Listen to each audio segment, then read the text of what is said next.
Thank you. Good evening. Welcome to the Scotch Plains Fanwood Board of Education Open Agenda Meeting. Today is Thursday, October 15th, 2020. Mrs. Saradaki, will you please call the roll? Mrs. Bauer, Here. Mrs. Boroff, Here. Mrs. Mitchell, Here. Mrs. Suriani. Here.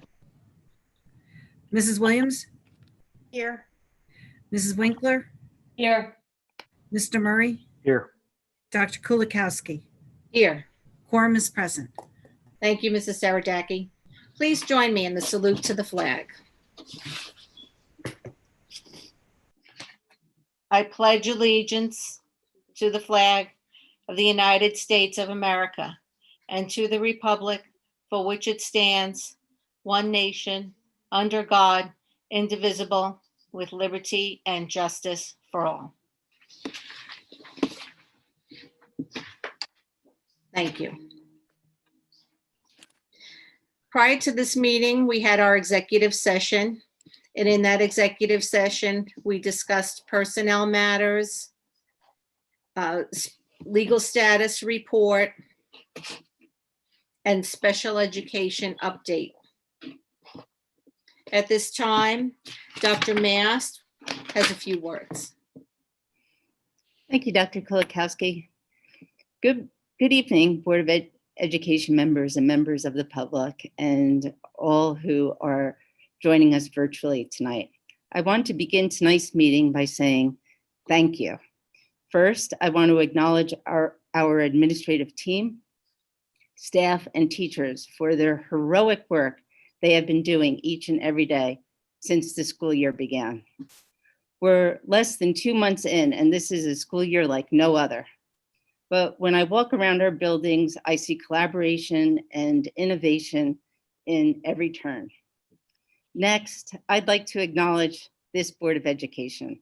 This group of dedicated volunteers is deeply committed to overseeing our school district during this pandemic. They remain steadfast in their promise to serve the communities of Scotch Plains and Fanwood, despite the numerous challenging situations they've encountered since March. I also want to praise our extraordinary students and their families for your understanding and flexibility as we make plans and sometimes change plans. I see your perseverance and your resilience every day. I know that remote instruction hasn't been an easy adjustment for all students. If your student is struggling, please reach out to your child's teacher for your support. Leading through a global pandemic is something none of us have trained for. However, as a superintendent, my job is to make difficult decisions every day for the betterment of our school community. I carry a tremendous load on my shoulders, and every single decision I make is to protect our children and staff. Some of the decisions made over the last several months weren't popular, and some of you let us know. That's okay. I want you to know that we hear you. This is why the Board of Education has decided to engage in a comprehensive communication action planning process. All of our stakeholders will have a part in this process. Later in this meeting, you will learn more about it from the consultant hired to work with us. The board and I acknowledge that there is work we can do to improve our district communications. In fact, we've implemented one suggestion to help facilitate and expedite the communication process between the public and the district. When you visit the district website, there's a new button that you could click on to submit a question. You will see it under all of the pictures that go across the website. You'll see a little box with a question mark. And the questions that are submitted will go directly to my office. They will be reviewed, forwarded if necessary, and responded to promptly. If you provide your contact information, we will respond to you directly. If you submit an anonymous question, it may be posted on the FAQ page of our website. If you have more urgent student matters, please contact your child's teacher or, of course, the building principal. In closing, if you decide to post your questions on social media, remember these two things. One, the responses you receive may not be factual as they are not official district responses. And two, Keep in mind that many of our employees, our teachers, and students are using the same social media platforms. So please be kind and practice responsible digital citizenship. Thank you, Dr. Kulikowski. You're welcome, Dr. Miss. Thank you for those words. Okay. There are some additions to our agenda. We have 2 additional LETs. Under 1S, we have 2 additional out-of-district placements. 10 BUS, Dine Tech proposal. 11 BUS, Eastern Datacom quote. And 12 BUS, the SCESC transportation contract.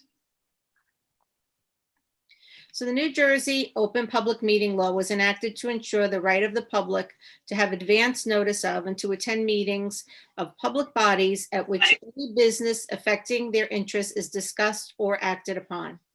In accordance with the provisions of this act, the Scotch Plains Family Board of Education has caused notice of this meeting by having the date, time, and place thereof posted at the Board of Education offices located at 512 Cedar Street, Scotch Plains, New Jersey.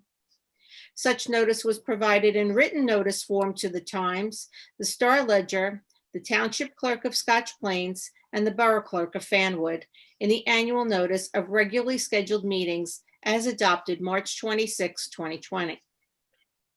At this time, we're going to have the first of 2 instructional updates. First one being the recognition of our newly tenured staff.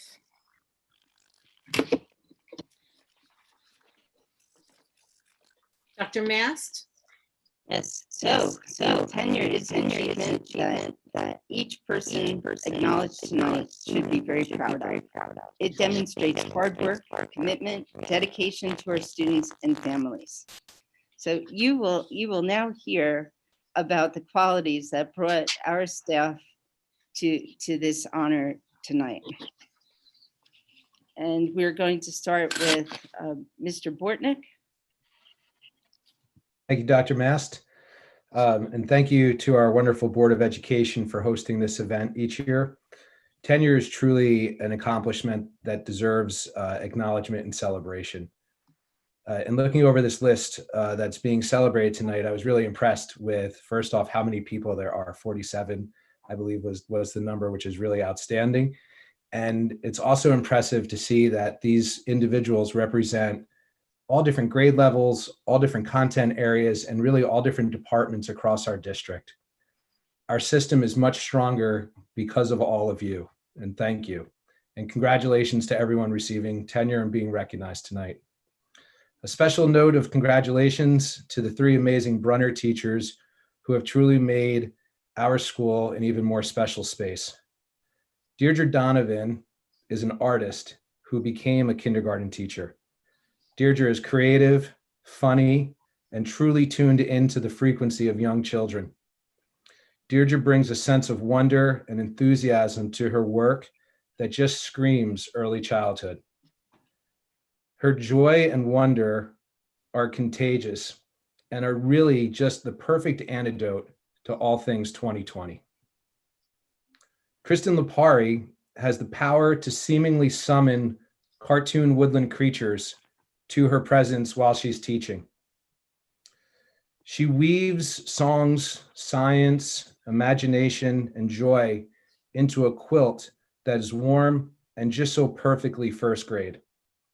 Kristen's innate ability to connect with kids and content and join those 2 pieces around the interests of children with the curriculum is truly awe-inspiring. Kristen's antidote to all things 2020 is her ever-present smile and belief in all children. Christiana Garcia is smart, insightful, organized, and seemingly tireless in her work on behalf of children. Chris is quite simply powerful. Her ability to always see children in their best light, her fierce advocacy for children and families, and her constant push to grow as an educator and person are inspiring and truly a powerful antidote to all things 2020. On a personal level, I want to thank each of you for not only your work on behalf of children and families, but also for your outlook and perspective, which truly buoy me personally and buoy our school each and every day. Congratulations.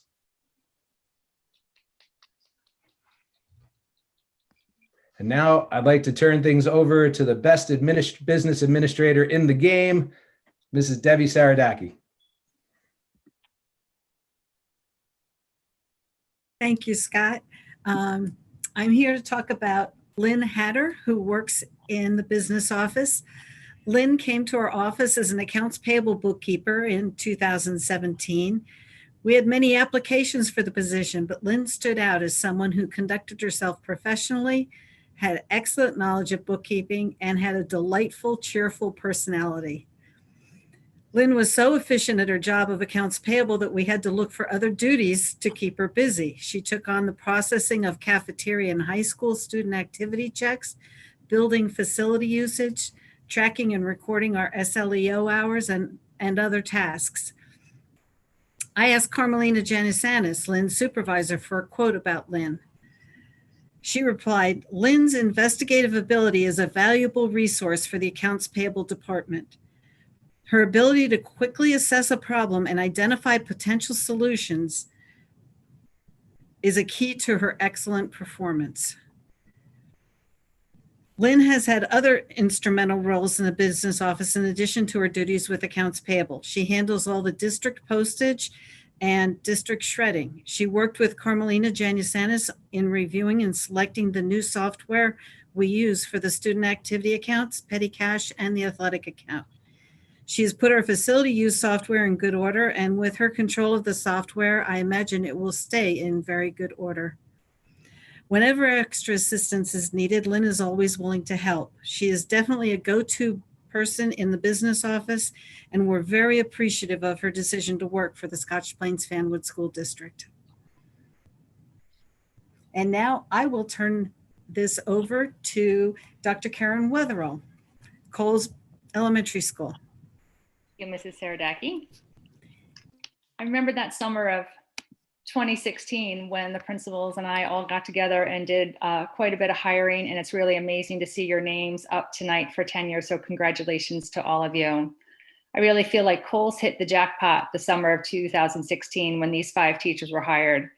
They brought with them a high level of energy, excitement, and positivity when they began with us. Working with each of these teachers over the past 4 years has really brought me a lot of joy, pride, and a lot of laughter. I've been truly enjoyed working with each and every one of them. Mandy Leonardis is a special education teacher. She brings a vast knowledge of special education strategies and patience beyond belief. She never wavers, she's never flustered, and is never short of interventions to try. Her knowledge of multisensory approaches in phonics instruction is unparalleled. Mandy is a resource for other teachers as well as for me. I often seek her input on INRS and ways to assist students. Mandy perseveres in all aspects of her life. Tori Pinho is a second grade teacher. The past few years, she has worked as the in-class resource teacher. Her intuitive skills and her adaptability have created a successful instructional environment, which often has the capacity to become quite hectic. During at-home learning, Tori went above and beyond assisting her colleagues in providing virtual instruction. Her tech skills were further enhanced as she became Google certified and is a district tech coach. Jennifer Liang is a third grade teacher. Her organizational skills and attention to detail are assets in the classroom.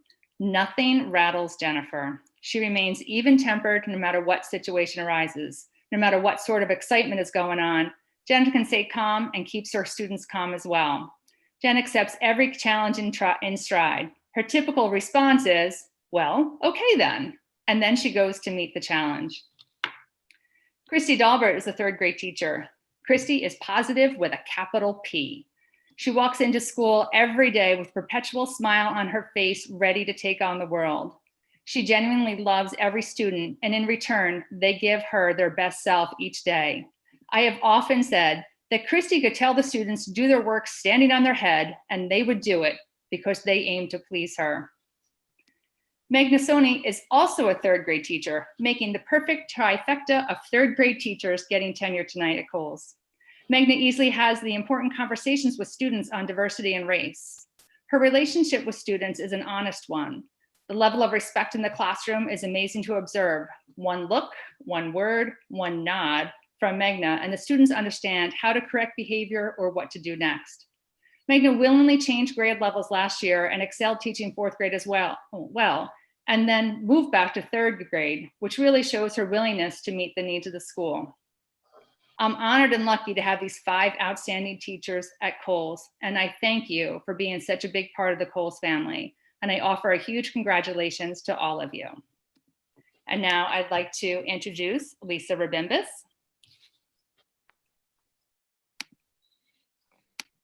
This is Dr. Weatherall. You can call on the next person next. My person's not here. It's going to be Hey, who are Halbert. you supposed to introduce? Because I don't have it in front of me. It's going to be Miss Halbert from Evergreen. It's Mrs. Halbert. Thank you. Evergreen. Thank you, Dr. Weatherall and Mrs. Rabimbis. So good evening and congratulations to all the teachers who have achieved tenure. This is truly a great accomplishment in your professional career. Tonight, I'm honored to celebrate 2 of our finest teachers, Marianne Bondarovich and Remy Bernardo. Mrs. Bondarovich began with Evergreen as a 4th grade leave replacement teacher and quickly moved into a tenure track position. Marianne's dedication and commitment to learning is outstanding. She exemplifies the qualities of the lifelong learner. As she delves more deeply into the different topics in our curriculum, she begins to adjust how she teaches these topics and presents a wider variety of thinking and options for our students. She is a serious and thoughtful thinker who cares deeply about her students, and that is evident in her interactions, her feedback, and in her commitment to becoming the best teacher she can possibly be. I thank you, Marianne, for always putting learning first, both for yourself and for your students, and for being willing to always stretch in your skill set. And Ms. Bernardo began with us 4 years ago and brought additional light and sunshine into our 2nd grade.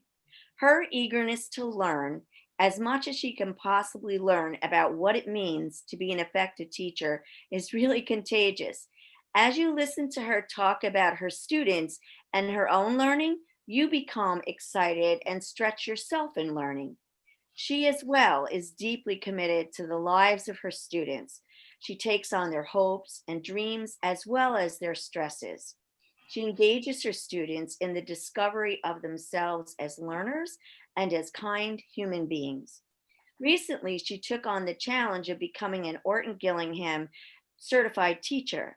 And while this program is extremely rigorous and takes a lot of additional time, she did not allow that to interfere with the day-to-day effective instruction that she brought to her students.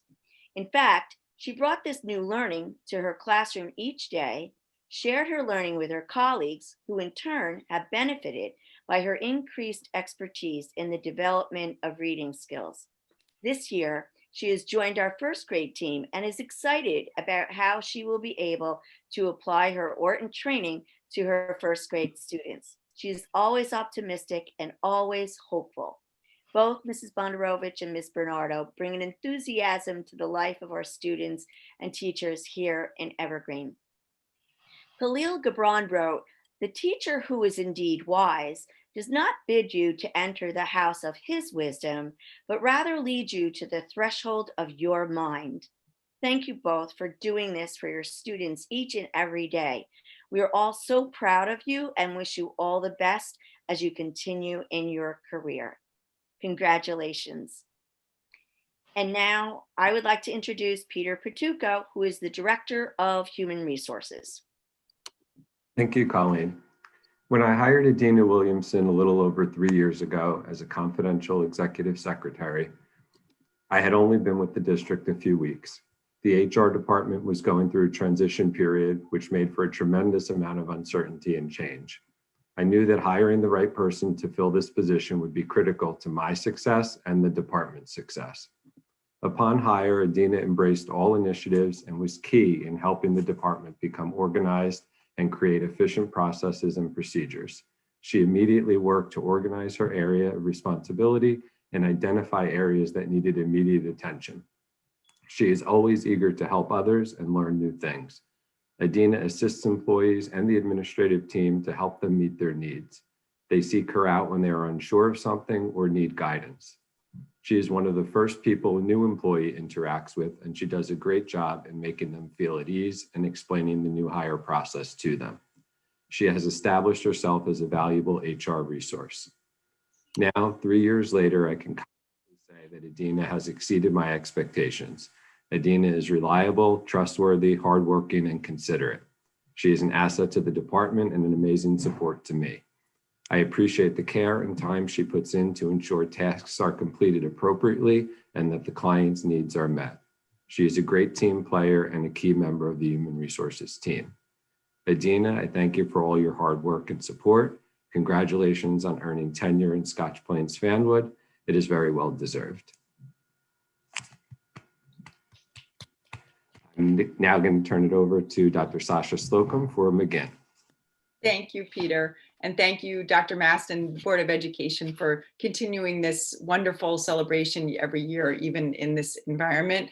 I think I speak for my elementary colleagues, if not everybody, that 4 years ago, we couldn't wait for this night to come because it was such a powerhouse year of people to celebrate. So I'm very honored and delighted to present the McGinn Power team of teachers who are receiving tenure this evening.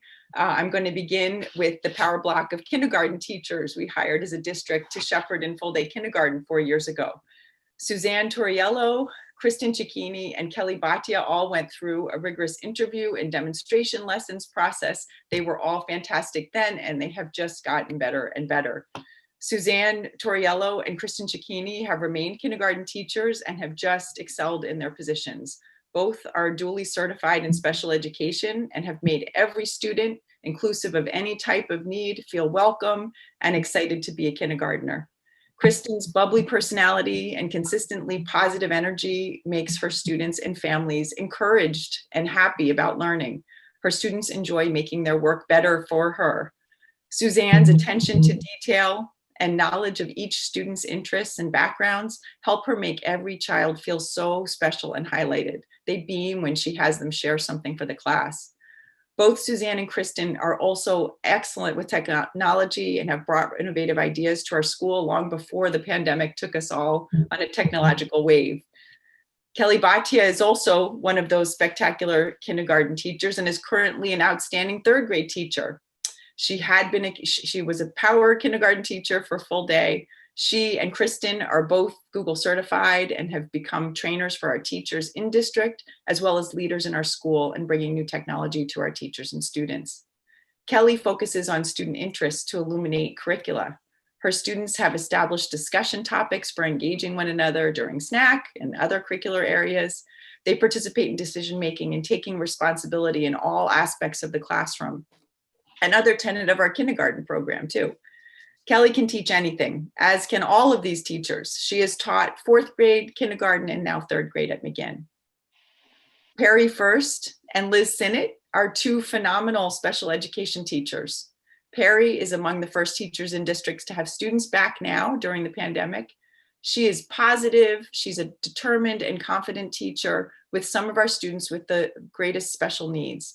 She expects them to learn, act, and play like their peers and provides incentives, warmth, love, and structure that enables them to succeed. Her students will do anything for her, and her room is one of the most joyous places to visit. Liz Sinnott teaches both in-class resource and pull-out resource classes. She, like Perry, gets to know her students and families so well that her students know they have to work hard for her. She also sets high expectation, lets her students know she believes in them and pushes them to reach goals and benchmarks. Her students adore her. As do the students in Ms. Durkak's class. Ms. Durkak has been a first grade teacher until this year when she moved to second grade with many of her students. Ms. Durkak is a warm, creative, and student-centered teacher who finds creative ways to help her students learn curricular routines. Our writing program, for example, requires that students write continuously and not interrupt the teacher while they are having a writing conference with a student. This is challenging for first and second graders, but not for Ms. Durkak's students. They are allowed to interrupt her only if Elmo walks into the room so she can snap a picture for her own children at home. These teachers represent the very best and brightest people in the field of education. Our district is so fortunate to have them receiving tenure, and I'm so grateful to be presenting them. Congratulations to all of you. And at this time, I'd like to introduce Rockin Middle School Principal, Dr. Jocelyn Dumaresque. Thank you, Dr. Slocum. Rockin', I like that. So I will only slightly embarrass the park crew. I'd like you to, when I introduce you, unmute yourself and say hi so that you can appear on the YouTube screen. So sorry, Park, you're just gonna have to be slightly embarrassed publicly. But I wanna do this because I'm proud to talk about you tonight. So first, congrats to all the honorees. And I'm really excited to talk about these 6 incredible educators from Park Middle School achieving tenure, who all have something really similar in common. They're characterized by a deep commitment to students in both their academic and social-emotional growth. So Kim de Oliveira, could you just unmute and say hi so we can see you? Hello. Hi, Kim. Kim is a 7th grade math teacher, and she makes mathematics so accessible and takes all the fear out of math. And I know that if I were a 7th grader in her math class, I would have done much better because I would have been much less fearful about it. She gives personal attention to every single one of her students. Every time you walk by her room, she is engaged in one-on-one or small group conversations with students about mathematical practices, which is absolutely incredible. So it shouldn't be a surprise that Kim makes amazing connections with kids, which pre-pandemic, when we had to close down, every time you walked by her room when she was on a break or at lunch, kids would be in her room just wanting to hang out. So congratulations, Kim. We're really happy to have you. Well done. Next is Amanda Giangiarusso. Unmute yourself and say hello. Hello. Amanda Giangiarusso is our incredible school psychologist, part of our child study team, and someone who I have the pleasure of working with really on a daily basis. Amanda has worked with some of our most challenging cases to ensure that students receive the support that they need, both in school academically and at home with any support that they might need. One of the things that makes her so incredible at her job is that she is a kid magnet, and she makes incredible connections with students who many have tried to reach, who now feel comfortable coming to her, and they just gravitate towards Amanda, and we feel really, really lucky to have her. So congratulations, Amanda. Next is Renee Pekareff. Please unmute yourself and say hello.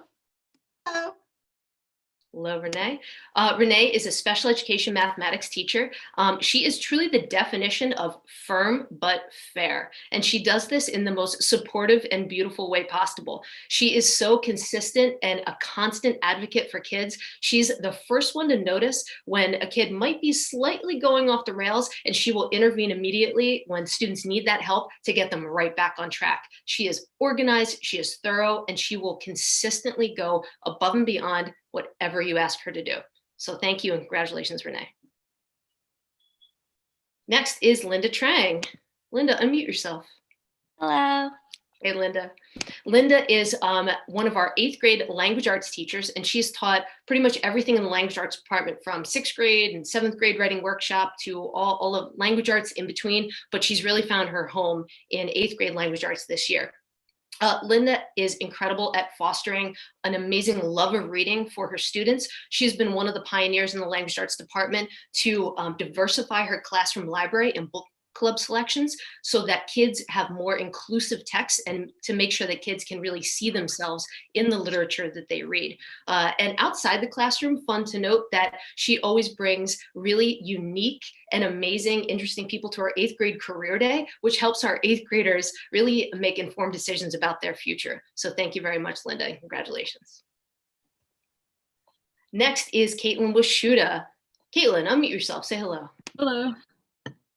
Caitlin is one of our special ed language arts teachers. She has an incredible use of technology. She is so creative, and it really gets her students to enhance their reading and writing. So last year, before digital classrooms were really a thing, this was when the pandemic really hit and we had to close down. She was one of the first to create a digital classroom without really being told or knowing that that's what you were supposed to do. She went ahead and did it. She did a digital escape room back in the spring, and right now she's having her kids work on creating comic strip variations of themselves to teach them the elements of narrative writing so that they can understand how to be better writers through comic strips. So thank you so much, Caitlin. You're incredible. Well done. And finally, last but not least, Liz Isalovich. Unmute yourself. Say hello. Hello. Hi, Liz.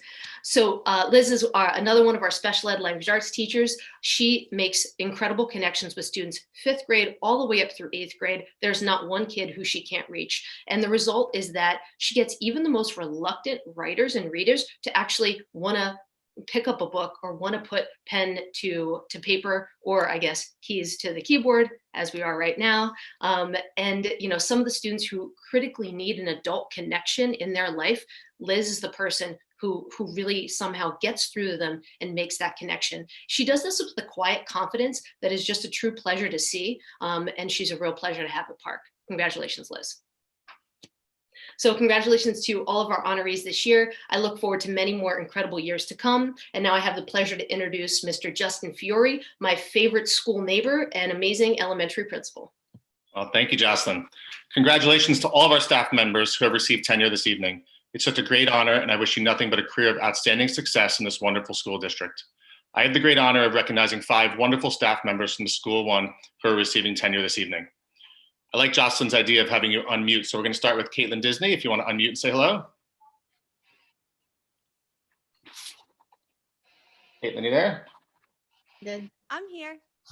Can you see me? Hi. Yeah. Thank you, Caitlin. Caitlin has worked the last 4 years as a 1st grade teacher at School 1. There are not many teachers in this profession that come to work each day with the positive attitude that Miss Disney does. Her upbeat perspective each and every day gives her students an experience that is second to none. The relationships that she establishes with students allow them to feel safe and comfortable every day they step into her classroom. She continues to amaze everyone with the methods that she uses with virtual learning and will continue to put a smile on the faces of students as they return to school in person. Congratulations, Caitlin, on this well-deserved accomplishment. Next is Ms. Carrie Spfboe. Carrie, you want to say hello? Hello. Carrie has worked the last 4 years as a 1st grade teacher as well, and this year has made the switch to the kindergarten classroom. Listening in on a lesson presented by Ms. Spfboe, you can't help but feel connected, and you're immediately drawn into every word that she says. Just take a minute to watch one of her virtual lessons with her kindergarten students, and you will see a group of 5-year-olds full of excitement, giving her their undivided attention to their teacher. Carrie has a wonderful way of making students feel cared for and loved from the minute they walk into her room. She is warm, comforting, and loving, and puts her students first. Congratulations, Carrie, on this well-deserved achievement. Miss Christina Shea. Hello. Christina has successfully worked the last 5 years as a 2nd grade teacher at School 1. She too is someone who students are immediately drawn to. Her warm manner and calm demeanor make students feel safe in her classroom. She's established great relationships with parents, and they know that when working with her, they have a collaborative relationship with their teacher. Students are excited to have Christina as their teacher, as she has a way of making students feel as if they accomplished something each and every day. I've had the pleasure of knowing Chris for a number of years, and I'm always impressed on how she handles challenging situations that are presented to her. After some leave positions and now 4 years of tenure track teaching, I would like to congratulate Chris on this well-deserved feat. And Billy Temple. Say hello, Billy. Hello. I've had the pleasure of getting to work with Mr. Billy Temple for the last couple of months as he has filled in as a custodian at School 1 after spending time at Terrell Middle School. Billy is a hard worker and a team player who works well with everyone. In the short time that I've worked with Billy, one thing that stands out to me more than anything else is the level of respect that he shows everyone. Whether it's administration, office staff, teachers, or aides, Billy treats everyone with a great deal of appreciation and compassion. He finds a way to get along with everyone and truly values the relationships he has established with the School 1 staff. I am happy to have Billy as part of our staff and congratulate him this evening on receiving tenure. And lastly, Miss Ellen Young. Hi there. Miss Ellen Young has been a dynamite 4th grade teacher for the last 4 years. Her knowledge and expertise in the workshop model of language arts instruction is one thing that sets her apart from others. She is someone who is a resource to other teachers in the building and is constantly looking to learn new methods and strategies to improve her instruction. One of the most amazing attributes of Ellen is that she's not afraid to tackle topics that may be a challenge to address in the classroom. She welcomes the teaching of lessons on social injustice, race, etc., and truly recognizes the impact she can have on her students by offering them the opportunity to share their perspective and view the perspectives of others. Congratulations, Ellen, on this well-deserved step in your educational career. Congratulations once again to all the School One staff members receiving tenure this evening. I'm happy to call you my colleague and friends, and I wish you all a successful career in the Scotch Plains-Fanwood School District. At this time, I'd like to introduce Dr. Heisey, the principal of Scotch Plains-Fanwood High School. Dr. Heisey. All right, Justin, thank you very much. Good evening, everyone, and congratulations to everyone. I'm going to get started with Kyle Anderson. Kyle Anderson is a member of our Health and Physical Education Department. Mr. Anderson is a three-sport coach, and he also facilitates our AWT, Advanced Weight Training Program at Scotch Plains-Fanwood High School, helping students and student athletes to become bigger, faster, and stronger. Mr. Anderson makes positive contributions to the Health and Physical Education Department, as well as the Athletic Department. Next, we move on to Minnie Chawala. Ms. Chawala is a member of our Mathematics Department. Ms. Chawala facilitates various courses in the Math Department, including computer programming, pre-calculus, and Algebra 2. She also volunteers her time to work with a club entitled Girls Who Code.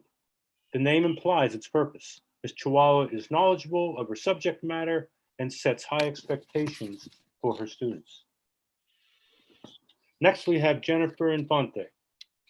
Ms. Infante is a member of our World Language Department. This year, she facilitates Spanish 2 and Spanish 3 classes. She is innovative in her approach to teaching and learning Spanish, and she engages her students in conversations, role-playing, and other means of having the students speak the target language. Ms. Infante uses an interdisciplinary approach to teaching Spanish, making her lessons relevant. In her classes, the students are expected to speak Spanish exclusively. Next, we have Nicole Patrone. Ms. Patrone is a member of our English department. She facilitates English classes for students in grades 10 and 12. Ms. Patrone teaches the whole student, using her skills and understanding of the English language and the social and emotional needs of students, and her engaging approach. She's provided professional development to many of our staff members in the use and effectiveness of mindfulness. The students respond positively to Ms. Patrone's compassion and caring approach. She also serves as the co-advisor of our Black Student Union. Next is Elizabeth Sanford. Ms. Sanford is a member of our Mathematics Department. She is versatile in her approach to teaching and learning. This is evident in the fact that she facilitates an Algebra 1 class as well as Advanced Placement Computer Science. Ms. Sanford meets the needs of all of her students through her differentiated approach to teaching. She volunteers her time as the advisor of the Calligraphy Club, where students place inspirational and mindful messages throughout the building. Next is Victoria Vanoni. Ms. Vanoni is a member of our Special Education Department. She facilitates U.S. history to freshmen and English to juniors and seniors. Ms. Vanoni is also part of the interdisciplinary PADI program designed for our freshman class. She also works with students as they transition from high school to the outside, often to colleges and universities. Ms. Vanoni also serves as the varsity cheerleading coach. She strives for excellence in all she does. Next, we have Sarah Weber. Ms. Weber is a member of our Special Education Department. She facilitates English classes for freshmen as well as sophomores. Her lessons are rich in content and high in expectations.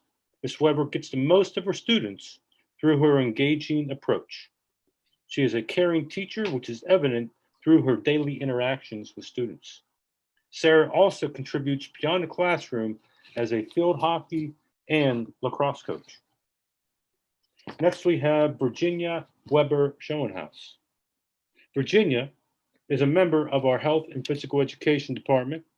Ms. Schoenhaus coaches two sports, lacrosse and field hockey.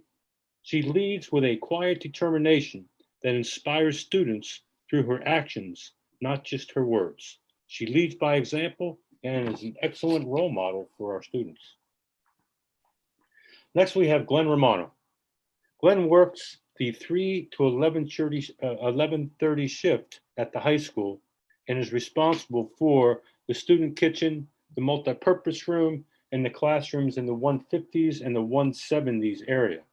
He keeps his section clean and in orderly condition. Glenn performs routine maintenance and activities and heavy cleaning duties as directed. Glenn gives great attention to detail and safety in his section. Glenn is dependable and a team player among the custodial staff. He is polite and respectful to the students, staff, and his co-workers at the high school. Congratulations to all the teachers from Scotch Plains Fanwood High School earning tenure. It's now my pleasure to introduce my esteemed colleague from Terrell Middle School, Dr. Kevin Holloway. Good evening, everyone, and thank you, Dr. Heisey. Before I start, I'm going to speak about my group collectively, so I'm going to just call their names, and if you can say hello, so that you two can show up on camera as well. So Olivia Anitti. Hi. Zach Hebner. Hello. David Knobloch. Hello. Trey Shore. Hello. Aaron Thomas. Hello. And Rashida Adams. Hello.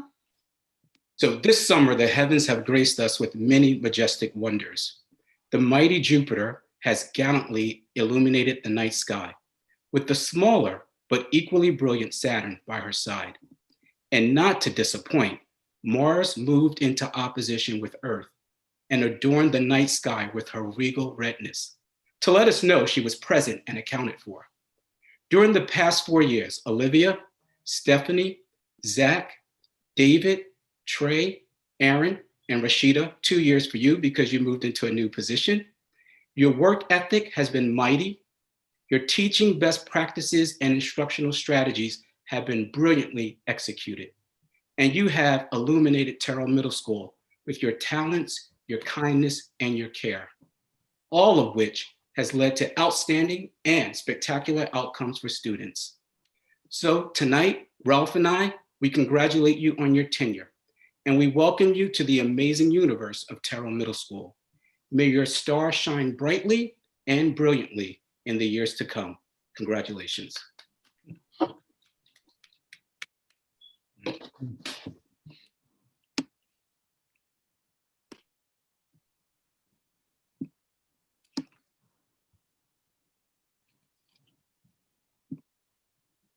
Now we're going to bring the program to Dr. McGarry.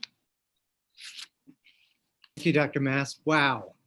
As someone who has yet to step into a physical classroom in Scotch Plains Fanwood, this is probably the greatest tease that I will ever have in my career. And I now have a very lengthy list of all the great things that I'm going to be looking for when we return. So I'm thrilled. I want to add my congratulations to those already offered to our newest tenured staff members. It's really an incredible profession to which you have chosen to devote yourself. And while you are more experienced than I am in all things SPF, I already know that this is truly a special place in which to have earned tenure. Teacher tenure dates back to actually 1909 and was first implemented in our country, guess where? Right here in New Jersey. While it continues to be largely misunderstood in its purpose, tenure came out of a progressive movement as a way to improve the quality of teaching and education for our children. As evidenced by the words shared about each of you, as well as the whole collective, it is clear that the quality of education in our district has and will continue to benefit from you being part of the team. As we have heard, you are a passionate, innovative, child-centered, and equity-focused group who are equally committed to our students' social and emotional health and their academic and personal growth. We all look forward to continuing to journey with you together as we meet the needs of all of our students by embracing their unique identities and by contributing to and celebrating their growth and the contributions they all make to our classrooms and schools. Congratulations, everybody. And now I want to turn things back over to our board president, Dr. Kulikowski. Thank you, Dr. McGarry. Whereas the mission of the Scotch Plains Fanwood Schools is to educate and empower our community of individual learners to be successful citizens of the world.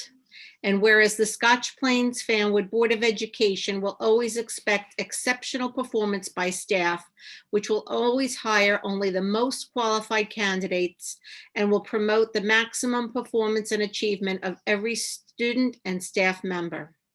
And whereas this district has 47 teachers and support staff that are deserving of receiving tenure in the Scotch Plains Fanwood Public Schools this year.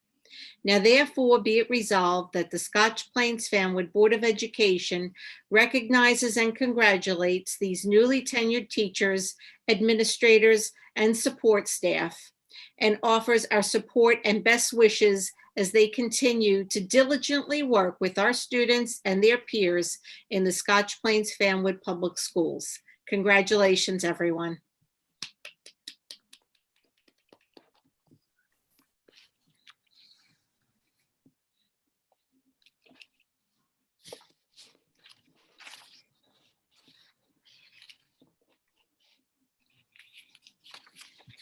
Thanks, everybody, for coming to the Zoom meeting for the newly tenured teachers ceremony.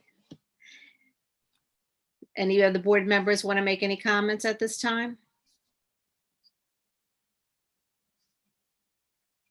Well, I just wanted to say thank you to everyone. I always have liked the definition of, or the origin rather, of the word tenure, because it means to hold on to. And that's what we're doing, is holding on to each of you and looking forward to the many years to come. So both a thank you, not only to you, but also to your family members. I'm sure that they have also contributed many things to your success over the years. So thank them tonight as well for all they did on our behalf, and congratulations again.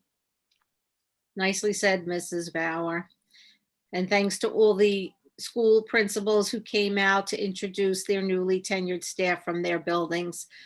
That was very nice. Do you want us to vote on the resolution, Dr. Kulikowski? I was just waiting to see if there were any more comments. Oh, okay. Seeing none. All those in favor? Aye. Aye. Aye. Aye. Any opposed? Any abstaining? Motion carries. Congratulations. Congratulations. Thank you, everyone. So moving on to our second instructional update, though it's very important, but of a whole different channel to celebrating tenure. We have our communication consultant here with us tonight to lay out just the main movements of our communication plan. So I would like to introduce Lori Perlow, and I believe Robin is going to help share the screen for this portion of the board meeting. Lori, do you need me to share screen, or can you do it? I think I can, but it's telling me that the host disabled participant screen sharing, so I'm not able to. Okay, let me do it for you. Thanks.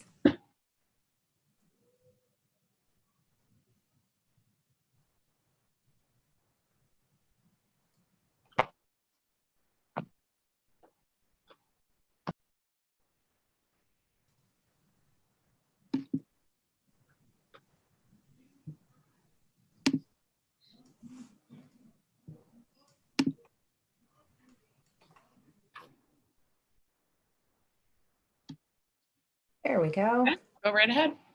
Beautiful. Thank you.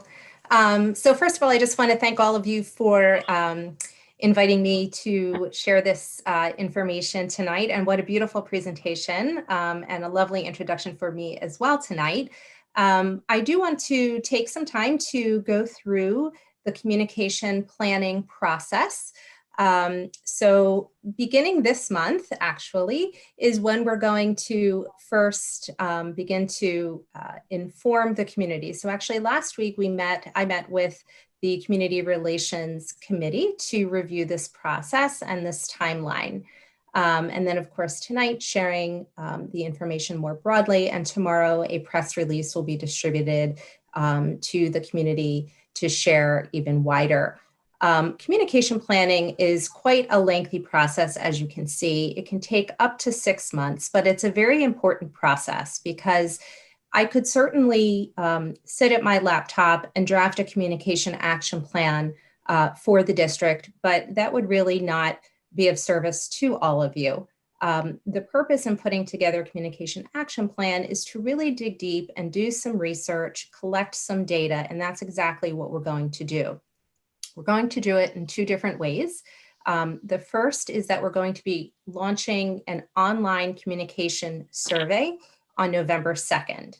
And this is a survey that will be tailored by stakeholder group. So it will be available to staff, to parents, and to the general community, which would be anybody who is not employed by the district and does not have students in the district. And the survey is basically to identify communication preferences. It takes about 10 minutes to complete the survey, so it's not, it's rather detailed, but not too detailed that folks won't be interested in completing it. The portal will be open for 2 weeks in the beginning of November, as I mentioned. And then in December, we will review the data with the Community Relations Committee. And that information will be helpful in actually putting together a series of questions for focus groups, which will take place in the month of January. The focus groups, while we haven't identified them specifically, we typically break them out by stakeholder group. So staff, administration, parents, community, students, and so on. The focus groups are really helpful because it allows us to dig a little bit deeper into the survey data and to ask some more specific questions. Together, between the survey data and the focus group data and notes that are compiled, we will then be able to review everything and proceed with actually drafting the communication action plan. And we hope that by March, the plan will be complete and ready to be presented. That sums up the process. I'm happy to answer any questions from the board regarding the process. Any members of the board have a question?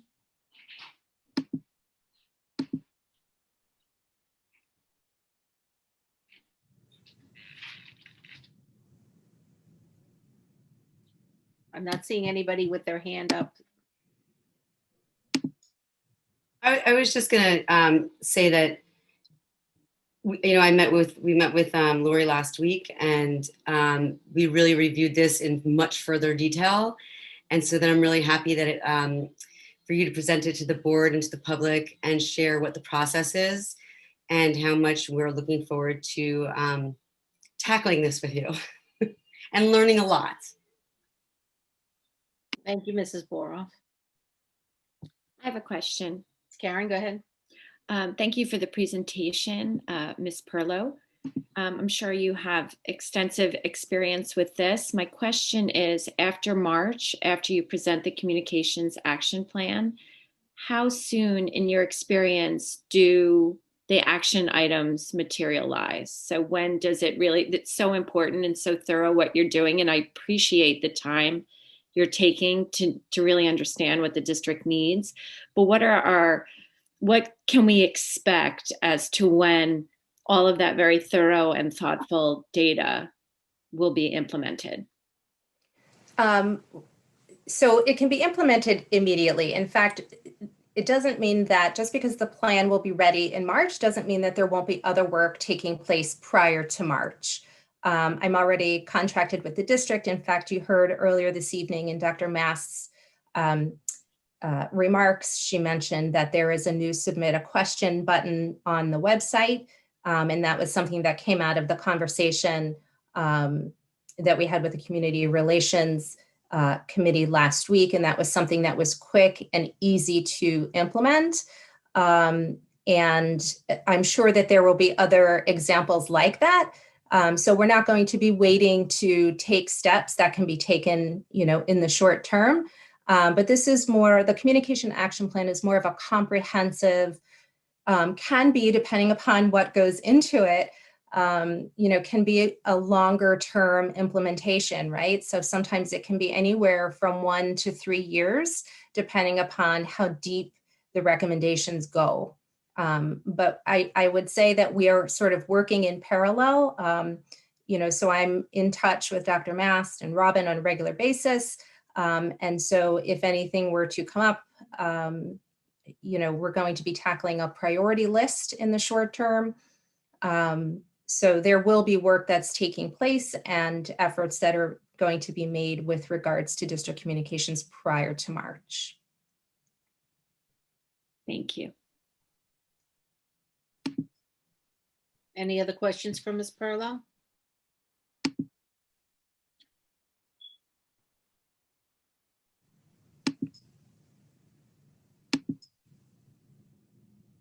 So I would like to thank Lori for joining us tonight. We are very much looking forward to our continued work together, and we'll be in touch soon.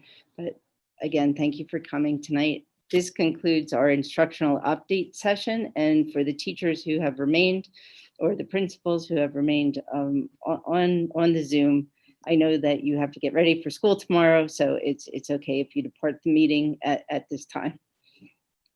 Thank you. Thank you, Ms. Perlow. Thank you, Dr. Mast.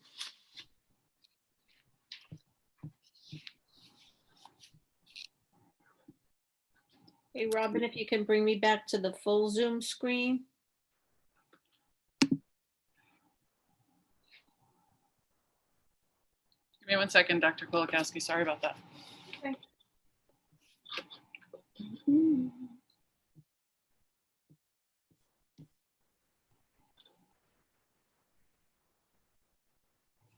Thank you.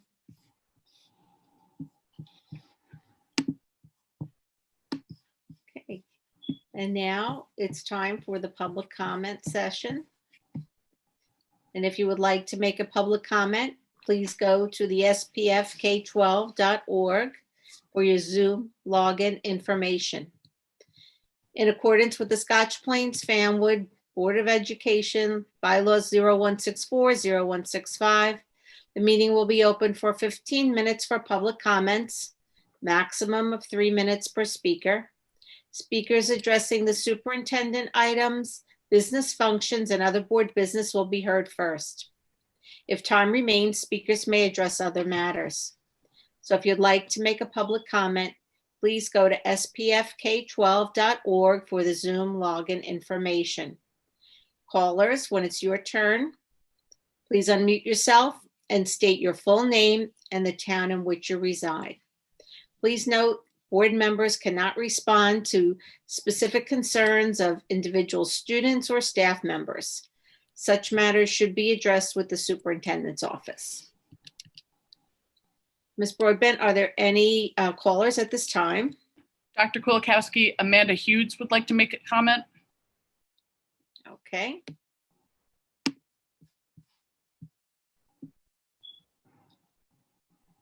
Ms. Hughes, go ahead and unmute yourself, please.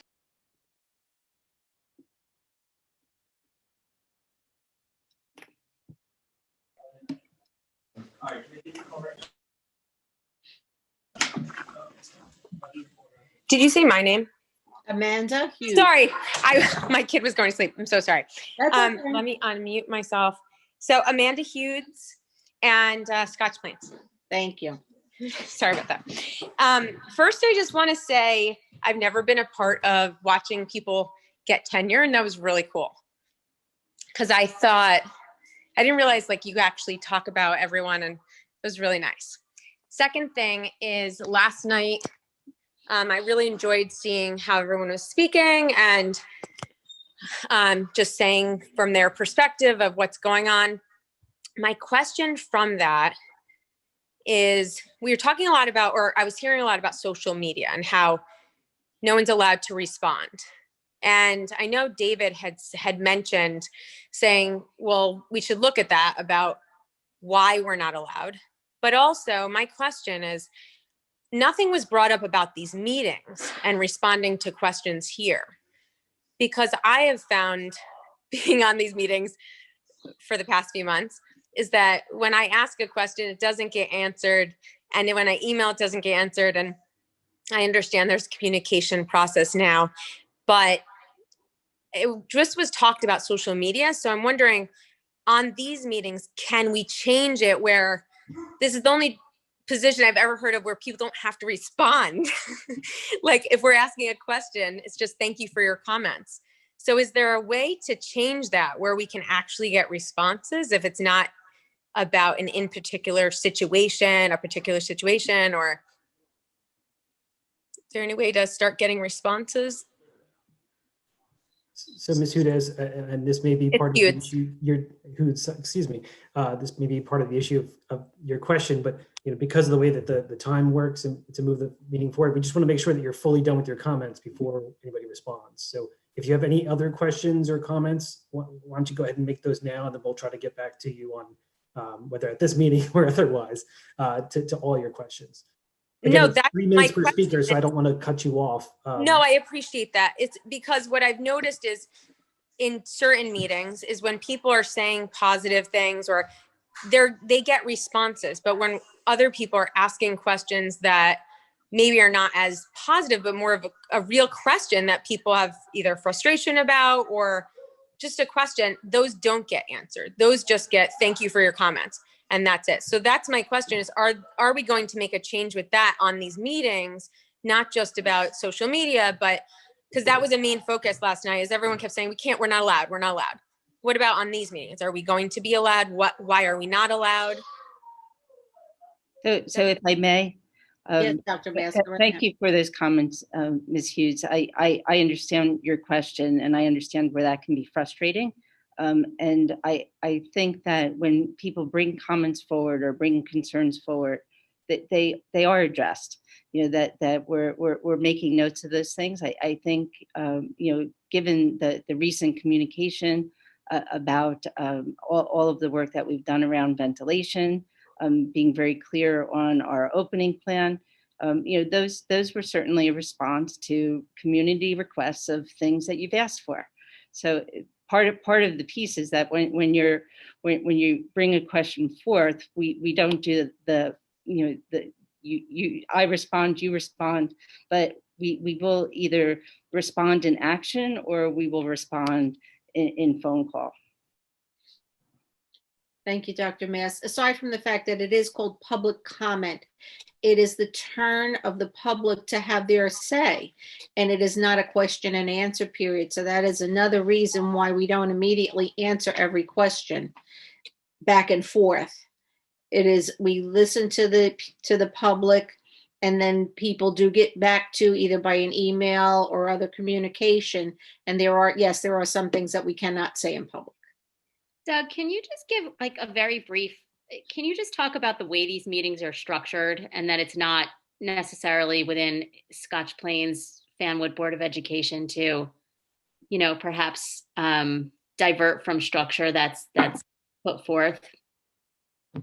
Sure. So, and I think Dr. Kulikowski just touched on this, but as Dr. Kulikowski just said, the only reason, frankly, as a matter of law, that you even have a public comment portion, in this board, you have 3. You don't have to do that.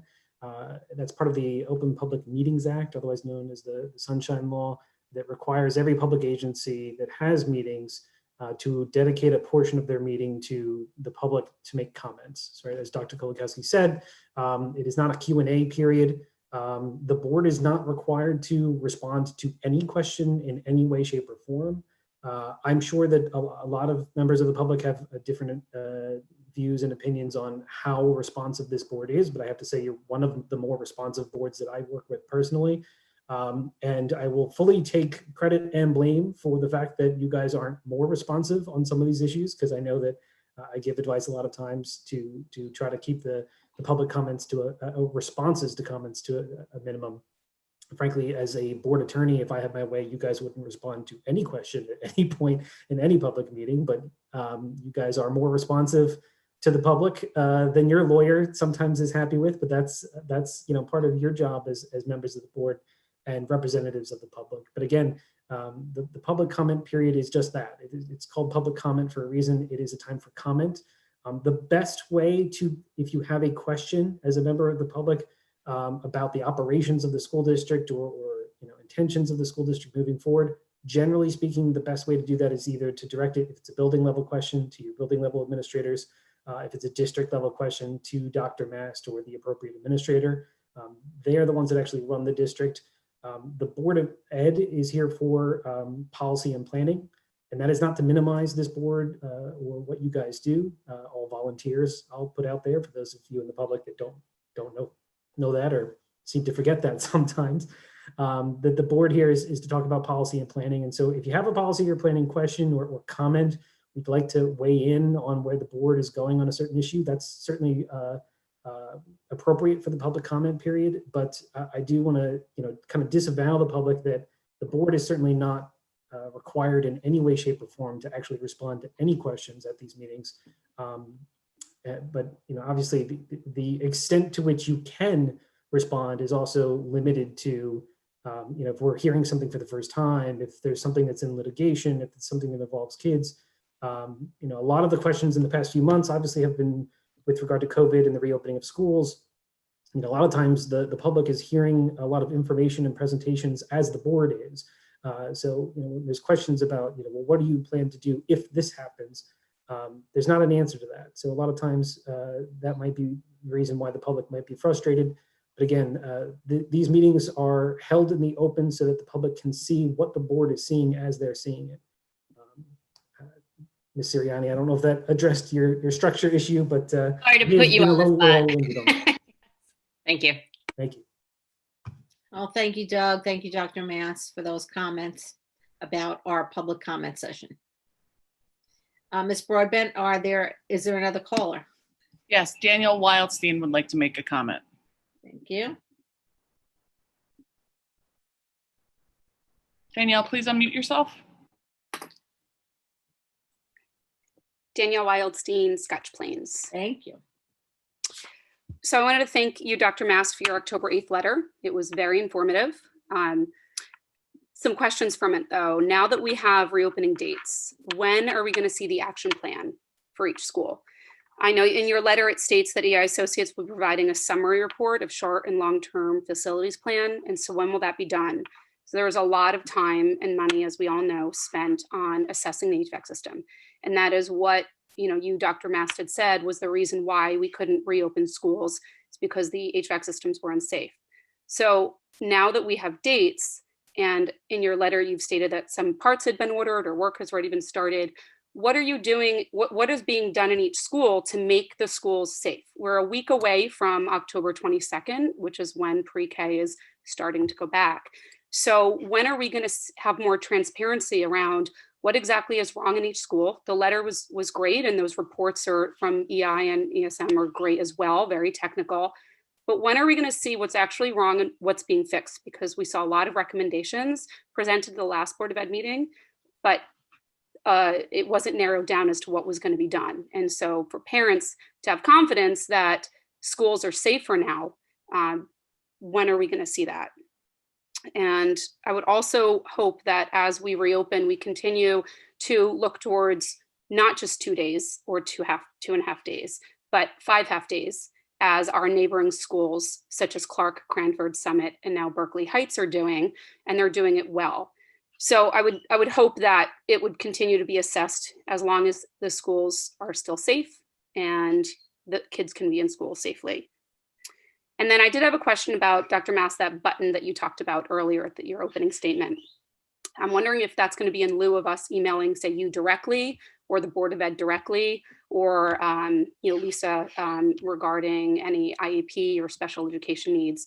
And what's the turnaround time going to be on that button? So maybe some clarity around what we should be using that for would be really helpful as well. Thank you. Thank you for your comments, Ms. Wildstein. Ms. Broadbent, do we have another caller? Yes, Ms. Benoit.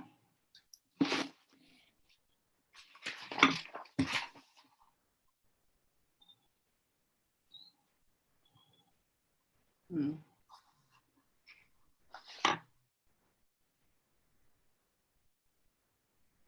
Give me one moment. It looks like she's reconnecting.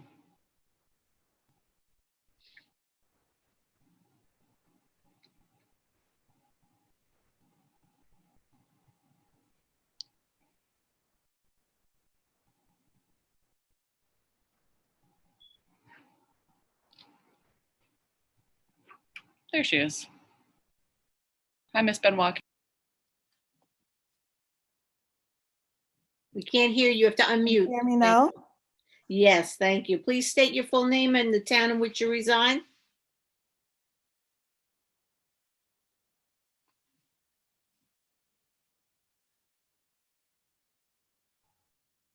I think she's Well, it looks frozen. like you have some connection issues there. Can you hear us? It looks like she might have froze. On the brief summary that there's a 6-month Hold plan. on a second, Laura, excuse me. You were frozen for quite a while and we've heard nothing. So if you can just start again, please. State your Can you name. hear me now? Yeah, now I can hear you. Okay. So I said I hope everyone is well and safe. Thank you. Please state your name and the town in which you reside. Laura Benoit, Scotch Plains. Thank you. Okay. So I was saying welcome to the communications consultant, and we appreciate her presentation. We saw that the initial plan is about a 6-month plan between listening and then putting a plan into action. One of the questions that I have is, in that interim, what are we going to do to improve communication levels that the district has already acknowledged that need to be addressed in the interim, because 6 months to really roll out a plan is kind of not necessarily working. The second question I have is, in June, we had a district meeting where they talked about racism and equality within the district. And there are many questions that were asked by parents, and we were told we would have an answer. When will that answer be issued out? If we missed it, possibly just refresh our memory and resend. The other question I have is, what is the mean, just to kind of hit off of what I think Amanda Hood said, in terms of what is the proper means and methods in order to get questions answered? Because we do understand that this is a comment section, but if we email and ask specific questions, or we ask the questions here and we don't have answers, what is the proper method to be asking these questions? The next item is that, when will the parents or the district or community get the current findings of the current strategic plan that's about to end, in terms of how we met against those measures? And then the last question I have is with regard to this restart plan. Thank you for sending the updated letter. But the restart plan, I think, is the existing plan that was issued over the summer. In one of the last BOE meetings, or a couple of meetings ago, I think I asked if the district could consider cleaning the hallways more than every 90 to 120 minutes, because classroom periods change in less time than that.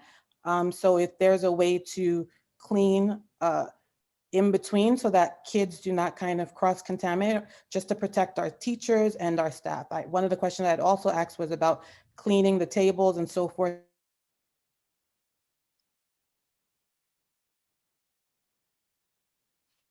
I think she's frozen again. Yeah.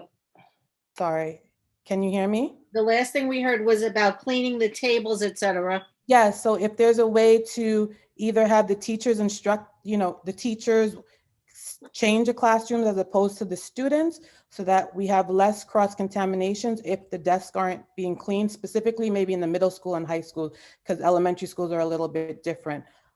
If there's opportunities for this to be considered again, I think I had asked a couple of meetings ago, and that's all I have. Thank you, Ms. Benoit. As Dr. Mass did say at her opening, I'm not sure if you were here for the very beginning of the meeting, there's a new button on the Scotch Plains Fanwood district page. And if you look all the way over to the left-hand side, it was the first button there for ask a question. And if you put your question in there and you give a contact information, you will be responded to through that contact information. If you put anonymous question up there, it would just be answered in the FAQs, the frequently asked question area.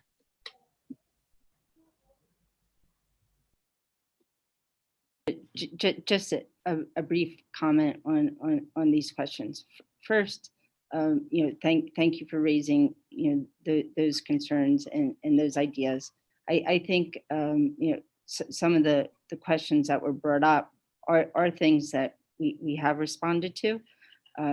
Just to say to the board and the public, during this pandemic, the volume of questions has really been unprecedented.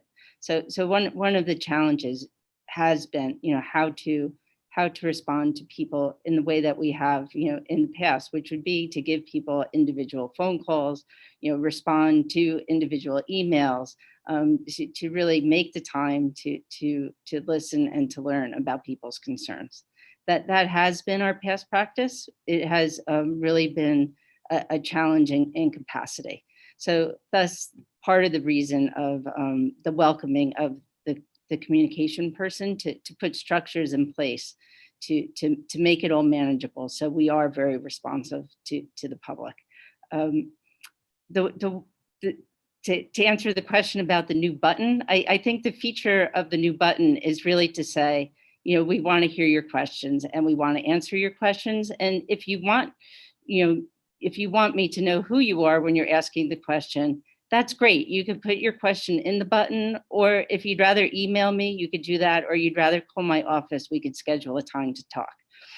If you have some question and you don't want to be known for whatever reason, we respect that. And that's the additional feature of the button. If you go and press on that button, you could also kind of customize, the area of focus or the department where you would like your question to go to. But it's a central place where we could see questions coming in. It's not the only way to have a question answered. You could call my office, you could send me an email. You're making statements, so the board and I hear your concerns together, and that's really it. So regarding some of the questions that have come up with Ms. Benoit, the interim plan it's a long-term plan for communications in a much broader perspective. But it's not that we're not going to communicate until that plan is done. Please feel free to reach out.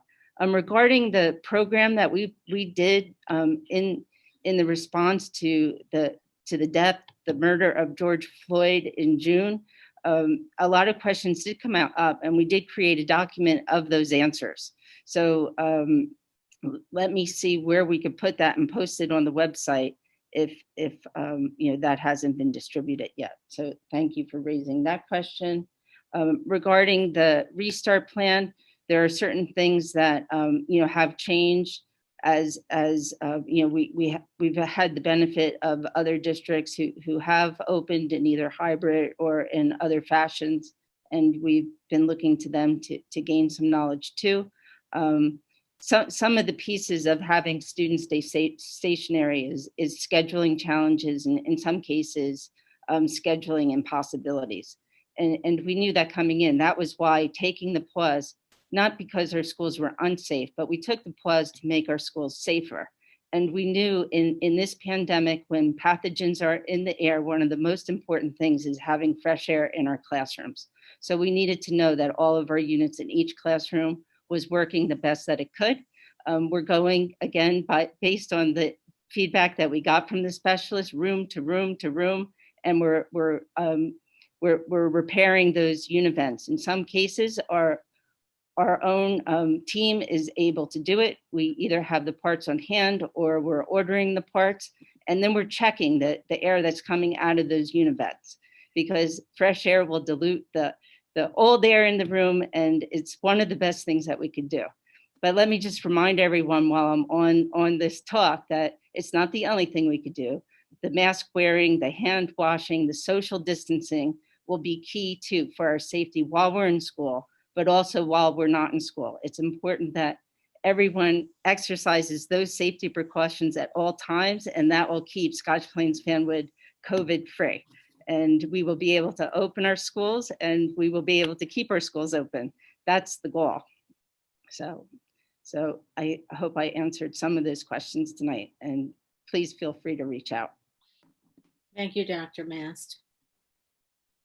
Ms. Broadbent, any other callers? Yes, Dr. Kolakowski. Cami Trepka. Give me one moment. Ms. Trepka, please unmute yourself. Yes. Hi. So, Can you please state your full name and the town in which you reside? yes. So my name is Cami Trepka, Camelia Trepka, and I am from Fenwood. Thank you. So thank you for, for the for the email you sent with the information. Thank you for having someone working on the communication. Thank you for all the actions so far, but we still, I personally have questions regarding, so this 6 month communication is a long time going forward, and I would like to know what is the plan, because right now we're in the crisis still with the pandemic, right? And we're looking forward to have not only the schools open for 2 days a week, but for 5 days a week. And my question is how we're gonna, how often we're gonna receive an email, since any other communication is not applicable from Dr. Mast or whoever is responsible, with how is the plan going, if it meets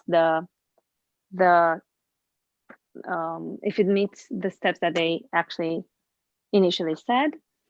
My second question is, once the the problem with the HVAC and everything is solved, should we expect the schools to be open for 5 days a week, or when do we expect that? Or when should we expect that, which is really important for the kids, especially because they don't meet half of the class. Another thing is that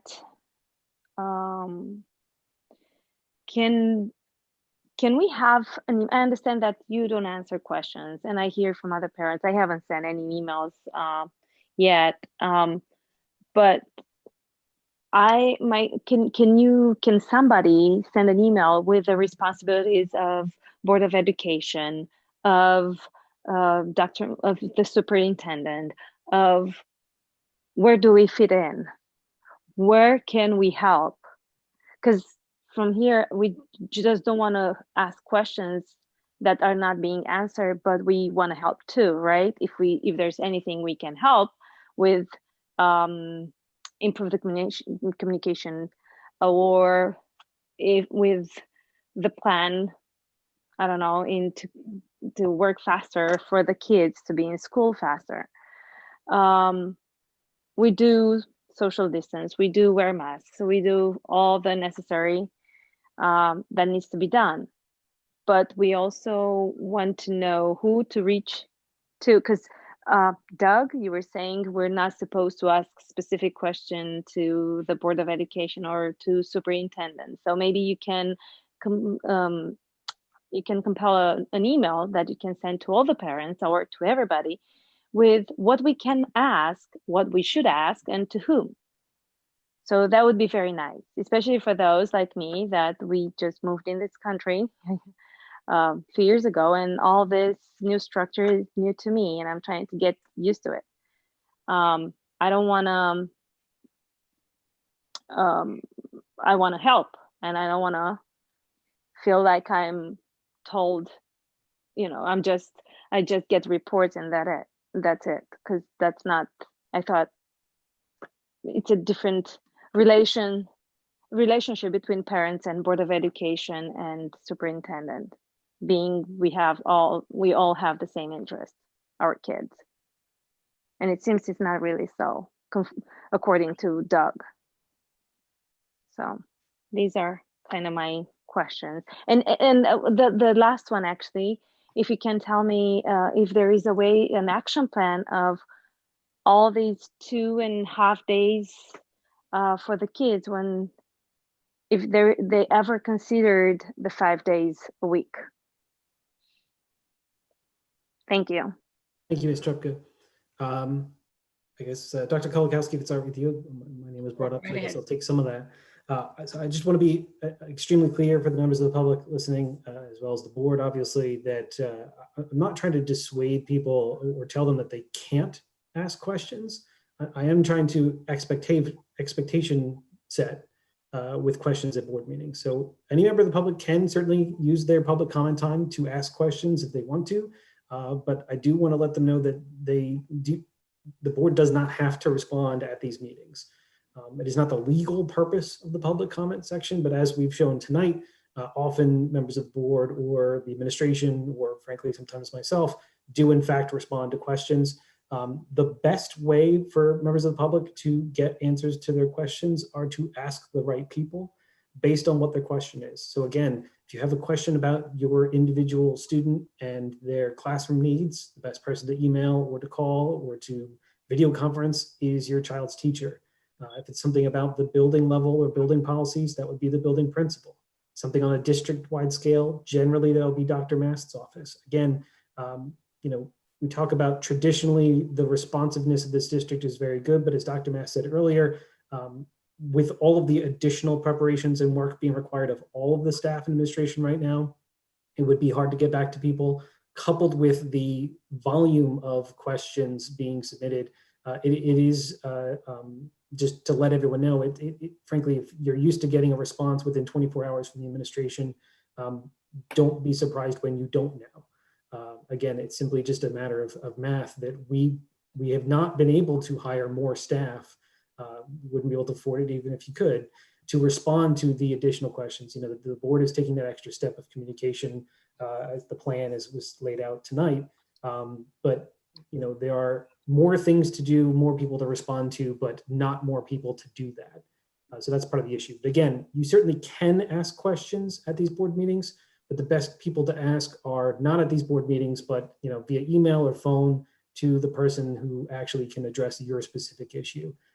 In terms of the public helping, I think Dr. Mast addressed that pretty clearly before, that the best way the public can help in terms of having schools get closer to normal is frankly to stop wittingly or otherwise spreading the darn virus. Wearing masks, washing hands, social distancing, not having parties, not letting your kids go to parties. There's not much that the general public can do to help us actually physically prepare the classrooms or get teachers the supplies they need, those types of things. To the extent that the administration is able to think of any way for public to chip in, I'm sure they will notify the public, but for the most part, that's just a matter of process. I'm sure Dr. Mast can talk about the 5-day schedule, but I can say from a general perspective, 5 days a week for all students is going to be very difficult given the legal need for social distancing, that it's hard to have a packed classroom of all the kids every day for the minimum number of hours of instruction 5 days a week.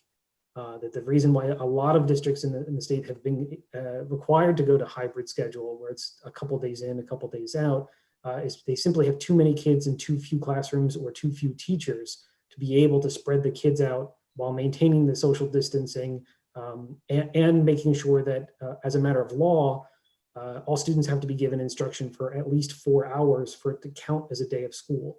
So there are some districts that are able to, though not many, split the kids and have 2 half sessions a day.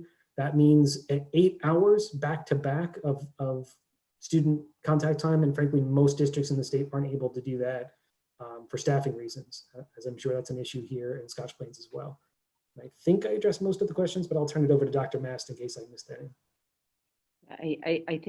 I think you did, Doug. Thank you. I think the piece to emphasize is the need to social distance, and given the airflow in the room and the square footage, we're not at a place yet in New Jersey where we can bring all of the students back. Thank you, Dr. Mast. Thank you, Douglas. Robin, do we have any more callers? No, Dr. Kolakowski, not at this time. Okay, well, this is the first of several public comments, so we'll close this portion of the meeting and move on to the committee reports. Is there anybody that has a committee report this evening? Ms. Boroff? So I am taking the place of Deb today as the chair of the community relations, which I also serve on.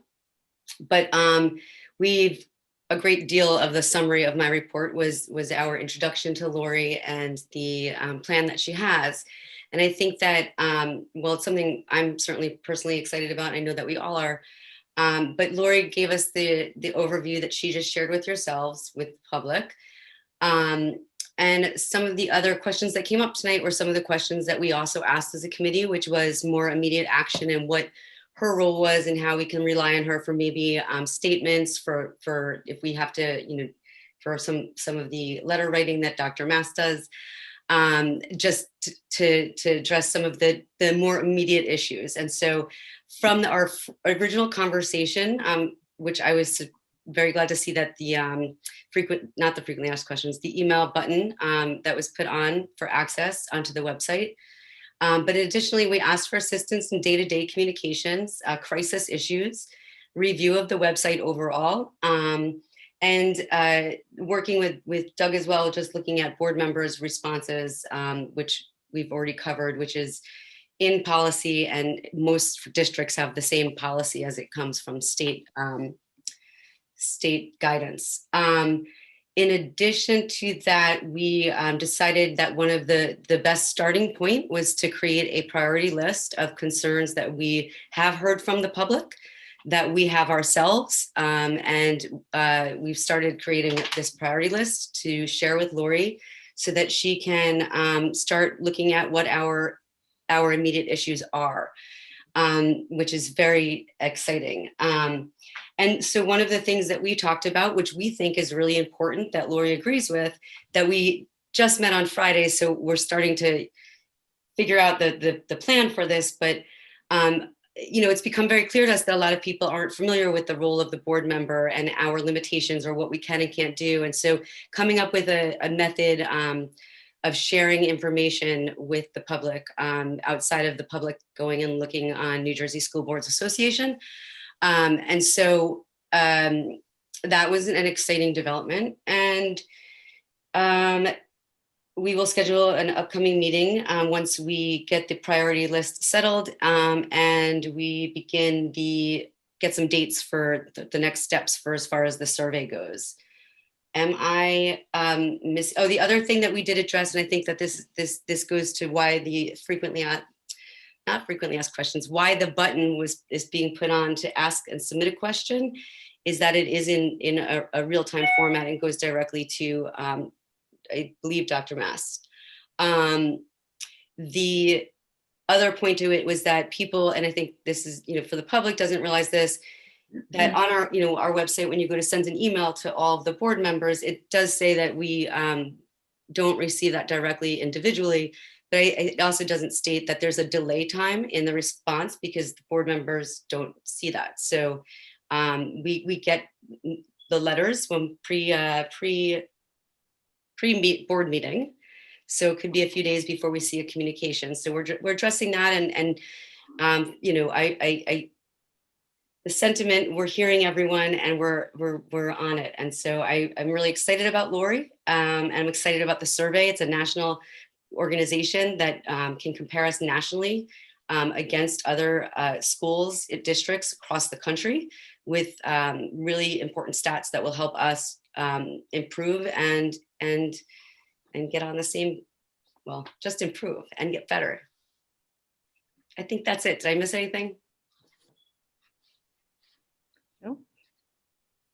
That's it.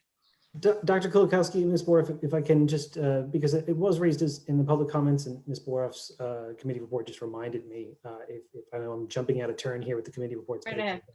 Thank you. One of the issues came up about board member comments on and responses to questions on social media. And one of the members of the public kind of responded with a general, they can't.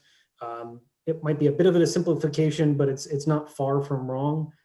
Just so the public is aware, the board members are subject to a number of a code of ethics and an ethics law that prevent and prohibit the amount and type of things they can say on social media. That's not to say that they completely lose their voices, but no individual member of the board can speak on behalf of the board or the district.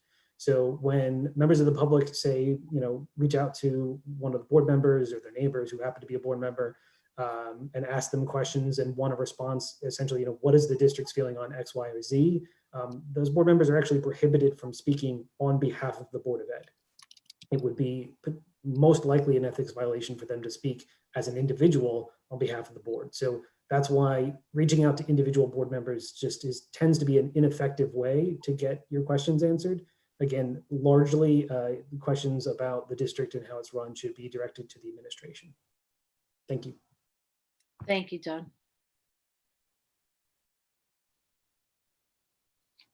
Amy, did that conclude your report? That concludes my report. Okay. Does anybody have any questions for Amy? Thanks, Amy. Is there another report? Ms. Williams? Thank you, Dr. Kulkowski. So the Wellness and Equity Committee met on the 7th, or affectionately known as the WE Committee. And we, this was our second meeting, Wellness and Equity. And even though it's our second meeting, we've been always as a board doing the work of wellness and equity. So I just want to, point that out. It's a newly formed committee, but we are always first and foremost doing this kind of work.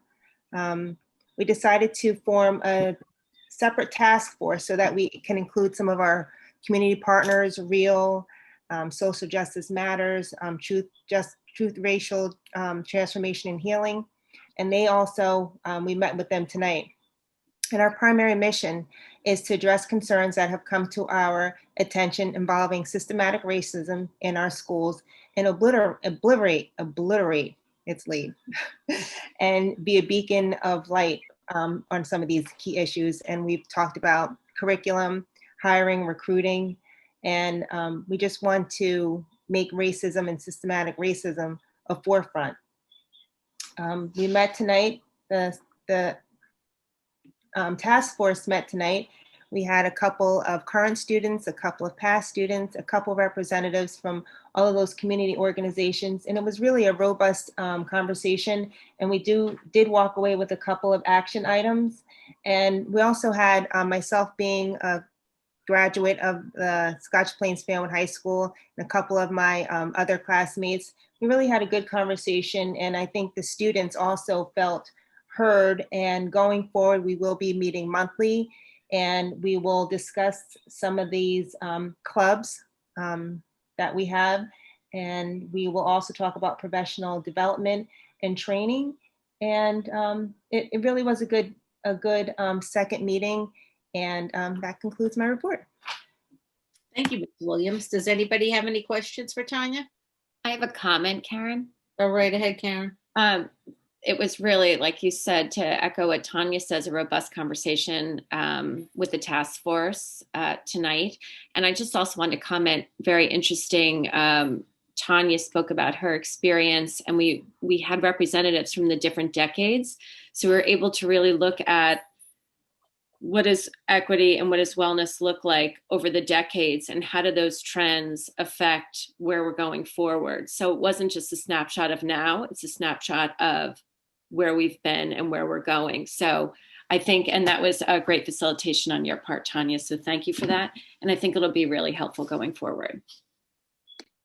Thank you for your comments, Karen. Anyone else?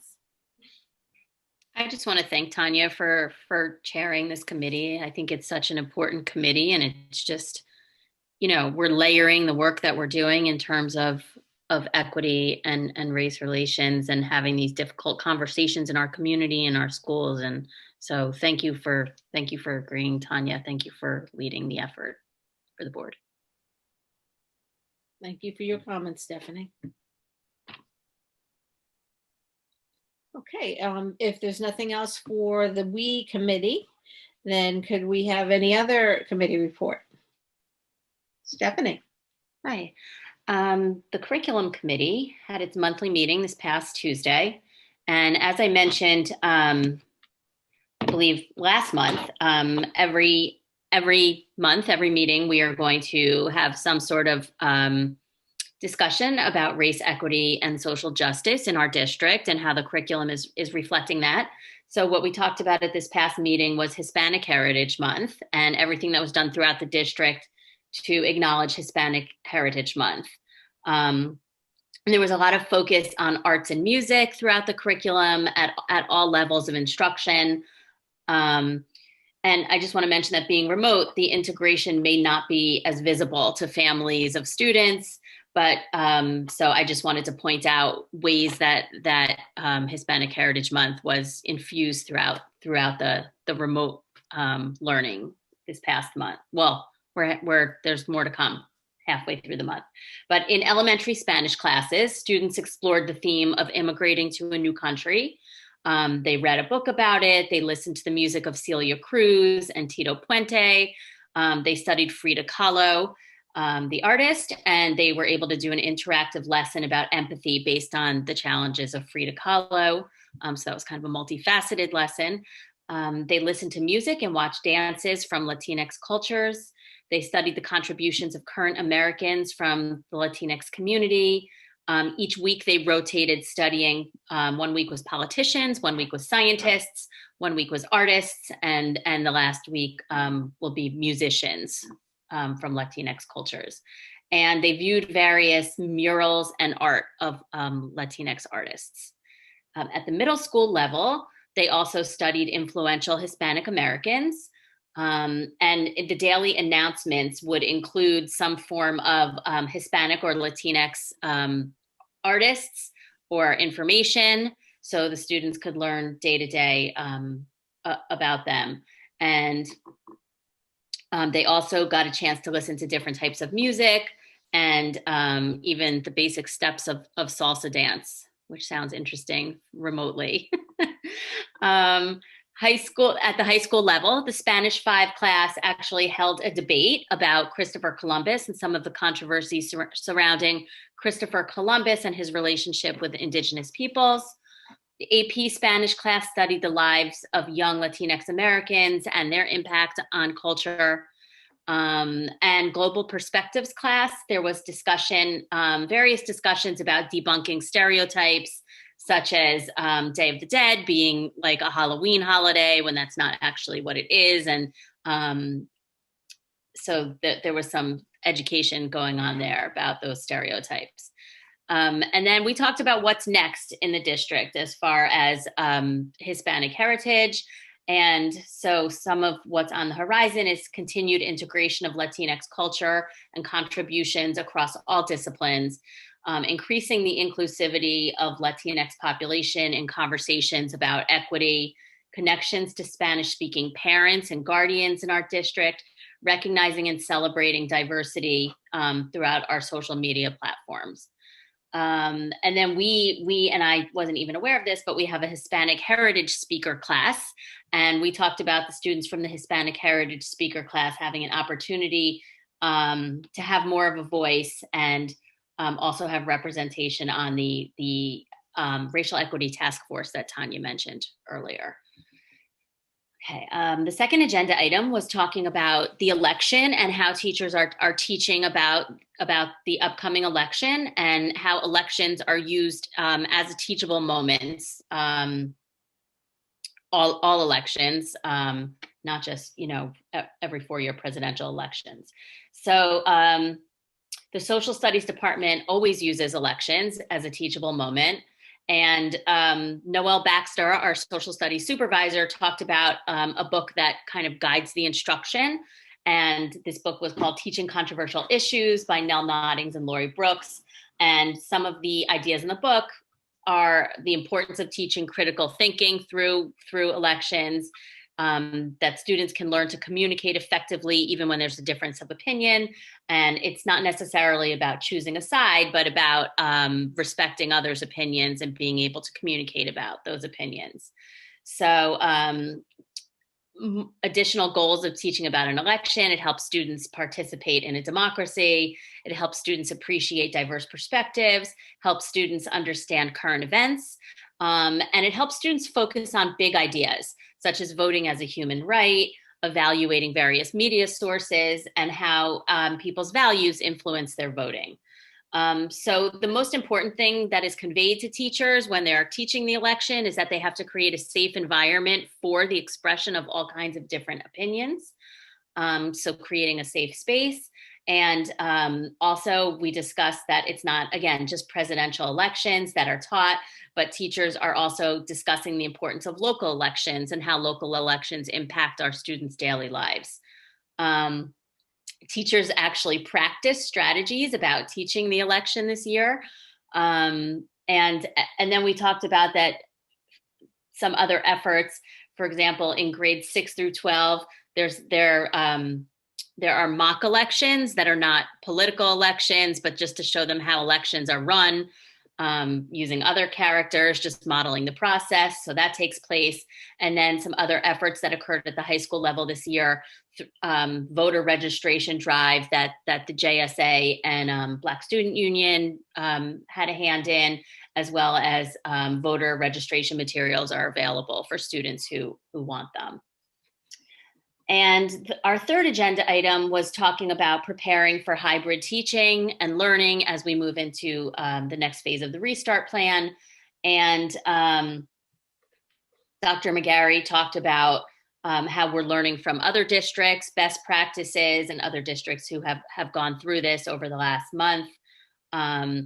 So most people are probably familiar, but with our staggered plan of bringing in our youngest learners, which is starting next week with pre-K, and how the staff and administration is really full on preparing for bringing the students back in the building, from literally role playing. And Dr. McGarry tweeted this out, a picture of the administrators really and teachers really role playing how a classroom would look with social distancing.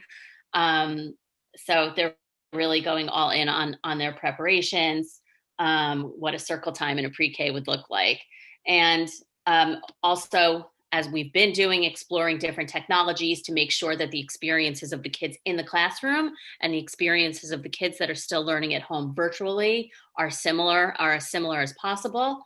And then also, as has been mentioned before, that we do have teachers who are able to be tech coaches, and that making sure that all teachers can access either one-on-one or small group coaching from other teachers, as well as attend drop-in sessions or get tutorials so that they can perfect their virtual practices. And so those were our 3 agenda items. Next meeting, again, of course, we will talk about race, equity, and social justice. We'll have an update every month. And more to come next month. That concludes my report.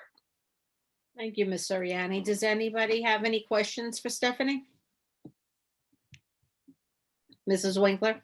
I don't have a question. Just I want to add, I thought your report was really super thorough, but I want to stress something that you said about teaching about the elections was that the teachers are really trying to create a safe space for all of our students. And the point is not to push for one side or the other in terms of political parties or partisan leanings or anything like that.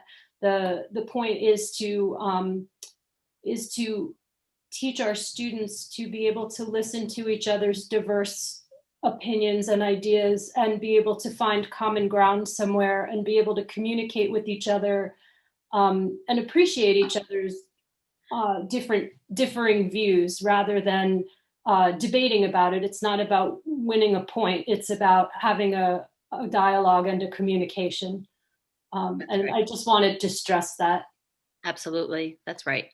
It's more about the developing critical thinking and communication skills and respect. Yes. Thank you for your comments, Amy. Anyone else?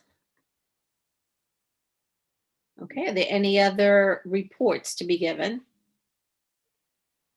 I don't have a report, but I just wanted to mention about strategic planning. I know we originally met with Gwen on the telephone, Dr. Mast and myself, and we were thinking of doing surveys to find out what topics were of interest. Yes, yes. I just read my committee report. And we rethought it and thought about saving it till maybe the springtime when we could meet in person and do it as we usually had rather than going through surveys. Because we really do want community involvement. We really do want people to participate. We already know people are very interested in participation. And rather than do it by submitting surveys, we're going to wait until the spring. We will have some interim goals to work forward through, such as the communication, which we are on already. So we're sort of tabling strategic planning until the springtime, when hopefully we will be more in person rather than virtual. Dr. Mast, did you want to add anything to that?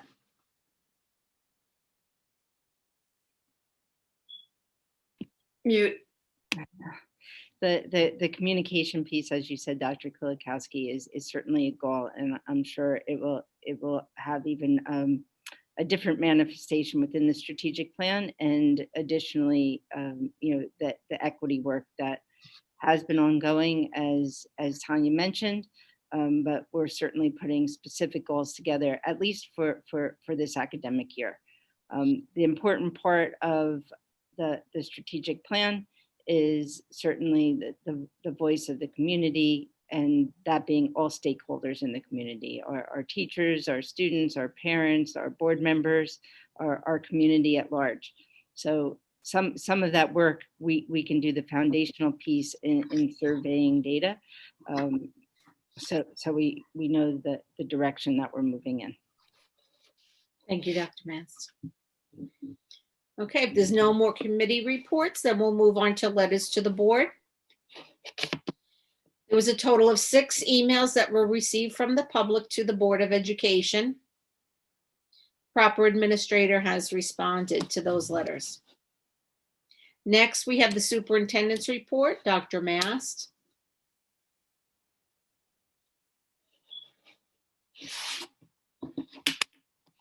So for 1S, I move that the Board of Education approves the following private out-of-district placements for the extended school year ESY 20.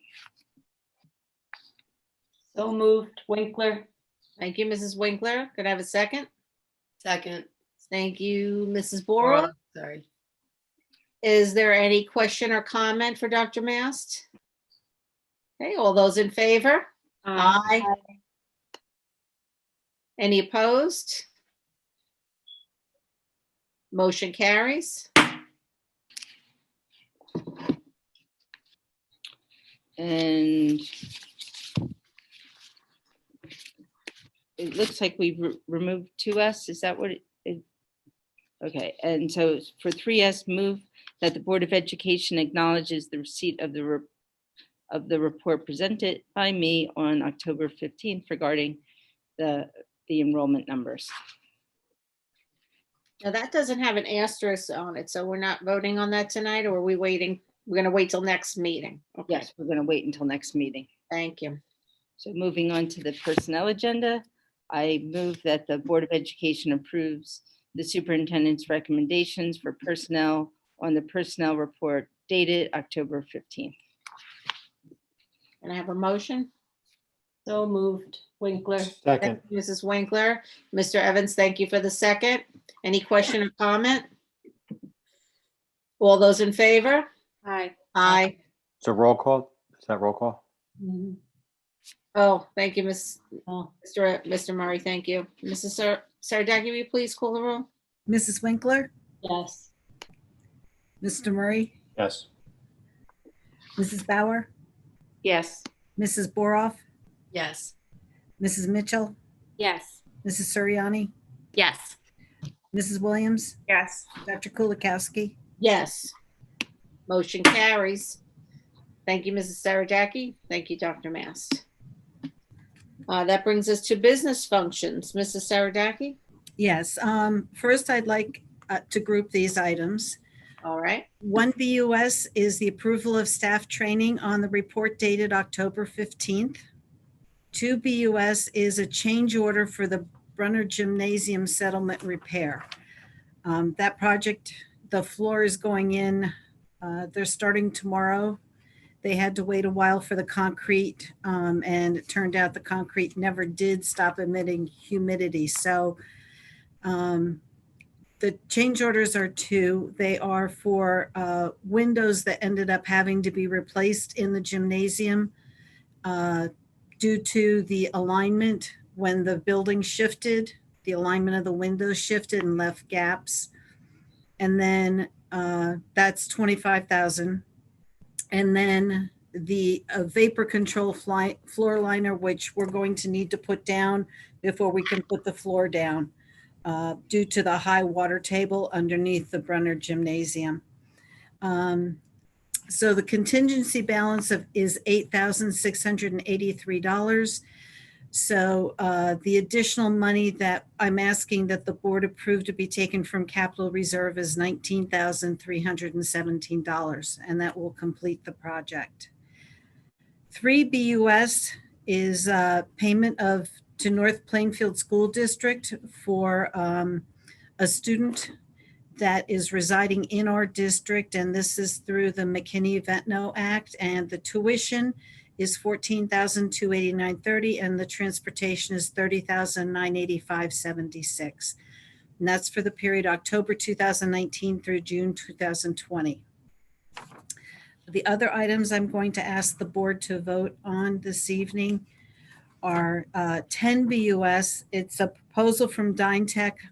Apparently there was some confusion about our lockdown emergency notification system, and they did not realize that this was something that needed to be integrated into their phone system. They thought it was an independent system. There was confusion in the conversation that took place. And so in order to, and this is significantly reduced from their original proposal, because we did push back because we felt we had communicated well. So this $15,641.12 is the cost to have the phone system reintegrated with the lockdown emergency notification system, because right now that system is not in effect. And this 11 BUS is in conjunction with that, and that's for Eastern Datacom's people to come out for a total of 4 days, as well as to assist DynTech with reintegrating this project into the current phone system, the new phone system. And that's most of Eastern Datacom's, not all of it, but most of the cost is their labor. 12 BUS is a transportation agreement with Somerset County Educational Services Commission.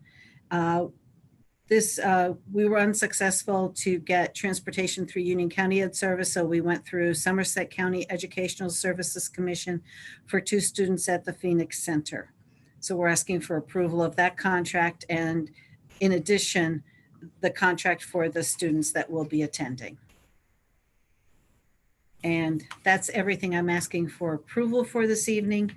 The other items that I'll be asking for approval at our next meeting will be the tentative budget calendar, the comprehensive maintenance plan and M1, the fire drill security report receipt, the business report receipt, the acknowledgement of disbursement listings, and the bill list.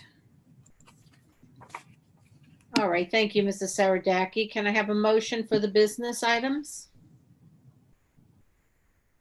So moved.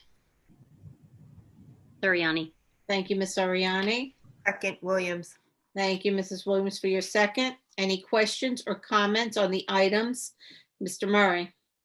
So I'm still, the Eastern Datacom quote, what do we need them for? I'm still not following why we need 2 telecom because theirs is the lockdown system. So we need to pay them more money than we already paid them Yes, because of the integration of DynTech. Now, was our old phone system already integrated with the lockdown system? Yes. And that was not something that was part of the original proposal, that they would integrate it with the lockdown system?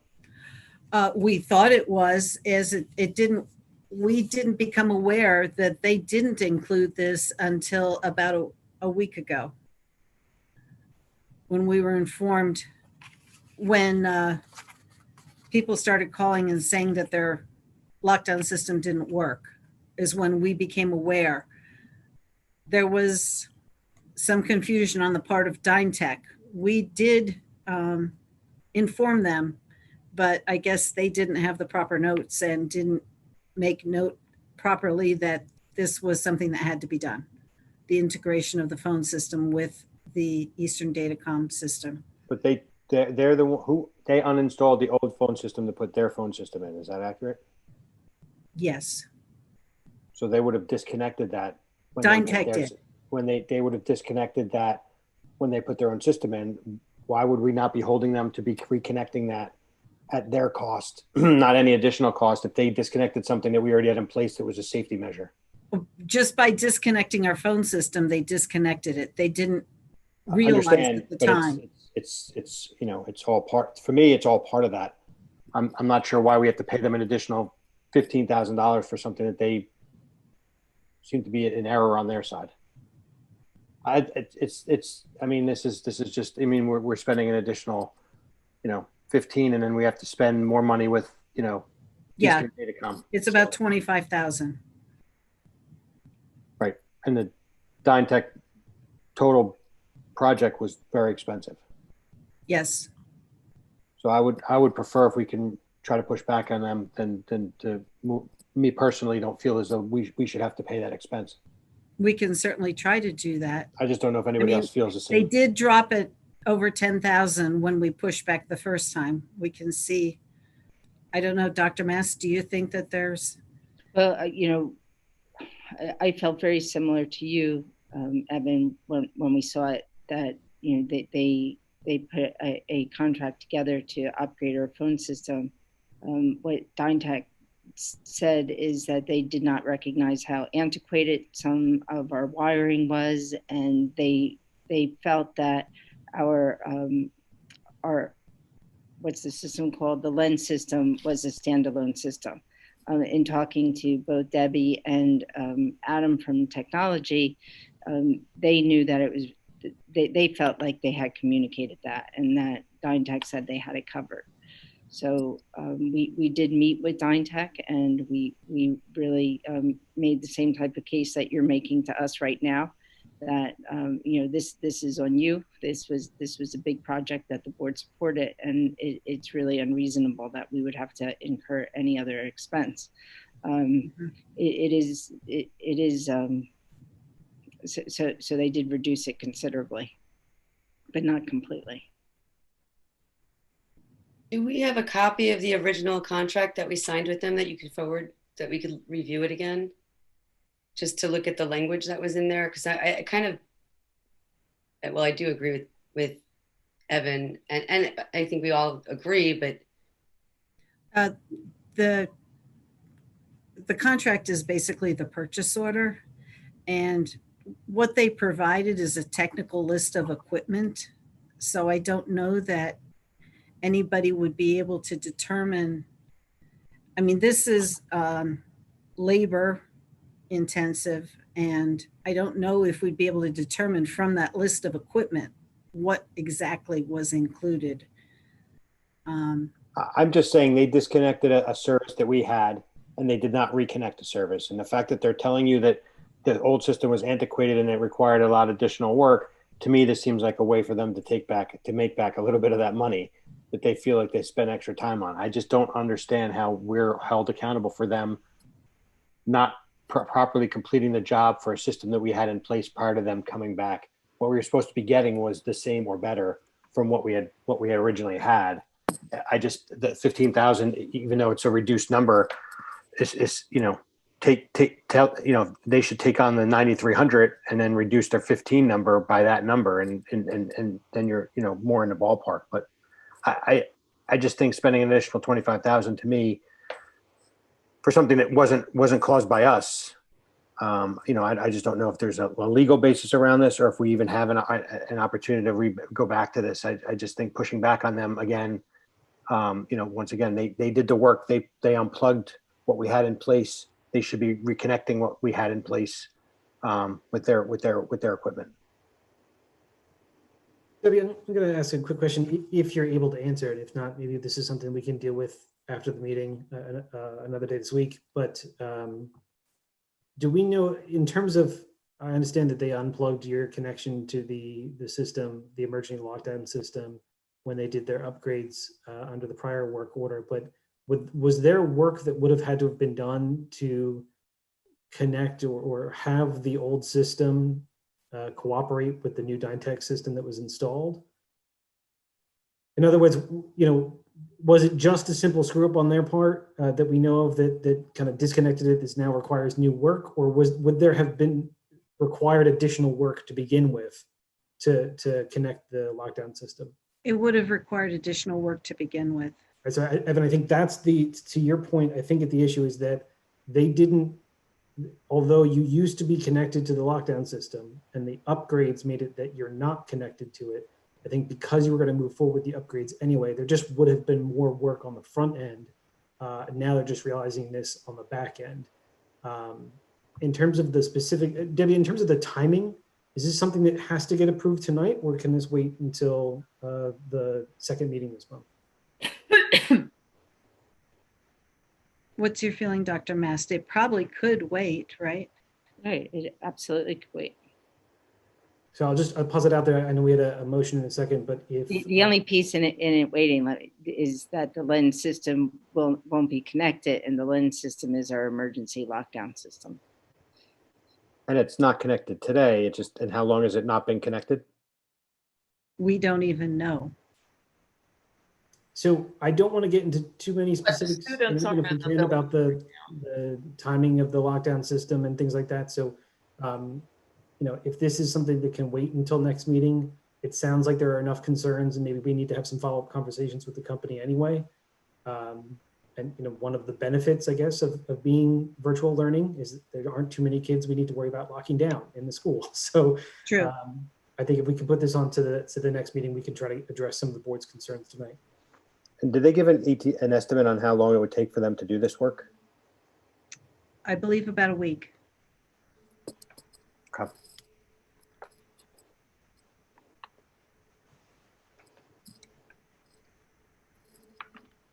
So then, Mrs. Saradaki, are you going to be removing 10 BUS and 11 BUS?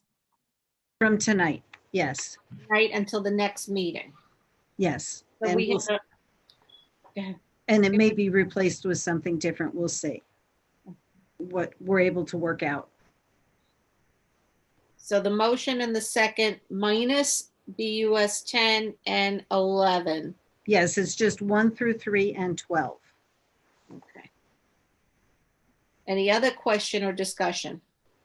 I have a question. So if that's not going to be connected, even though the majority of our students are not back in school, there are still students in the school.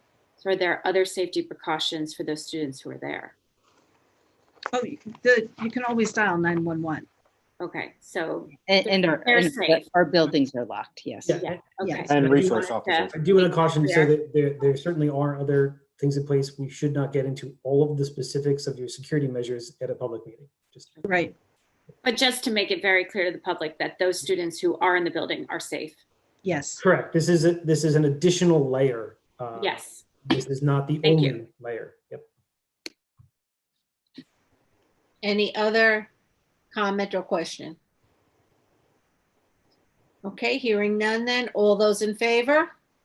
Aye. Aye. Any opposed? Any abstaining? Motion carries. Thank you, Mrs. Saradaki. Thank you. Are there any board policies to be heard this evening? Thank you, Mrs. Winkler. Any new board business? Any liaison reports? Under OBB. Mrs. Suriani. This is going to be very quick, but just the Truth, Racial Healing, and Transformation group met last night, and the purpose of the meeting was just to process data that was gathered during our listening tours over the summer, mainly in the areas of people giving us feedback from the community about equity and race issues in education, and then with our Fanwood and Scotch Plains police. And we were just seeing who attended those listening tours, looking at the data, and then just talking about putting out a report to the community about summarizing the listening tours, some of the feedback we've gotten, and then making a plan for next steps. So more to come on that. And then we also appointed 2 members of our TRHT group that are going to be part of the task force that Tanya mentioned earlier, and that's Jill Jackson-Jones and Leland McGee are going to be the TRHT representatives to that equity task force. And that's it. Thank you, Ms. Soriani. Anybody have any questions for Stephanie? I have a comment, Karen.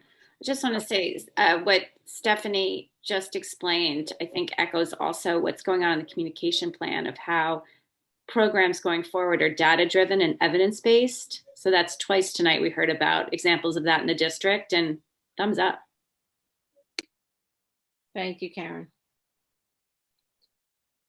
Any other liaison reports for 1 OBB?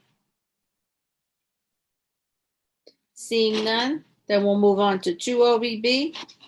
Request to attend workshops. I know next week we'll all be attending the virtual workshop starting on Tuesday, Wednesday, and Thursday. I looked over the courses that are being offered. They're quite interesting, and I can't wait to be able to listen in next week. At our next meeting, we'll have approval of the minutes from September 10th and September 30th, both the regular and the executive sessions. And this brings us to our second public comment session. So if you want to make a public comment, please go to spfk12.org and look for the Zoom login information. In accordance with the Scotch Plains Fanwood Public Schools bylaws 0164-0165, the meeting will be open for 15 minutes for public comment. Maximum of 3 minutes per speaker. Speakers addressing the superintendent items and business functions and other board business will be heard first. If time remains, speakers may address other matters. So if you'd like to make a public comment, please go to spfk12.org for the Zoom login information. Callers, please, when it's your turn, unmute yourself, state your full name and the town in which you reside. Please note, board members cannot respond regarding concerns of individual students or staff members. Such matters should be addressed with the superintendent's office. So if you want to make a public comment, please go to spfk12.org for your Zoom login information. Ms. Broadbent, do we have a caller? Dr. Kulikowski, right now, no one has a hand raised. Okay, we'll give that a moment.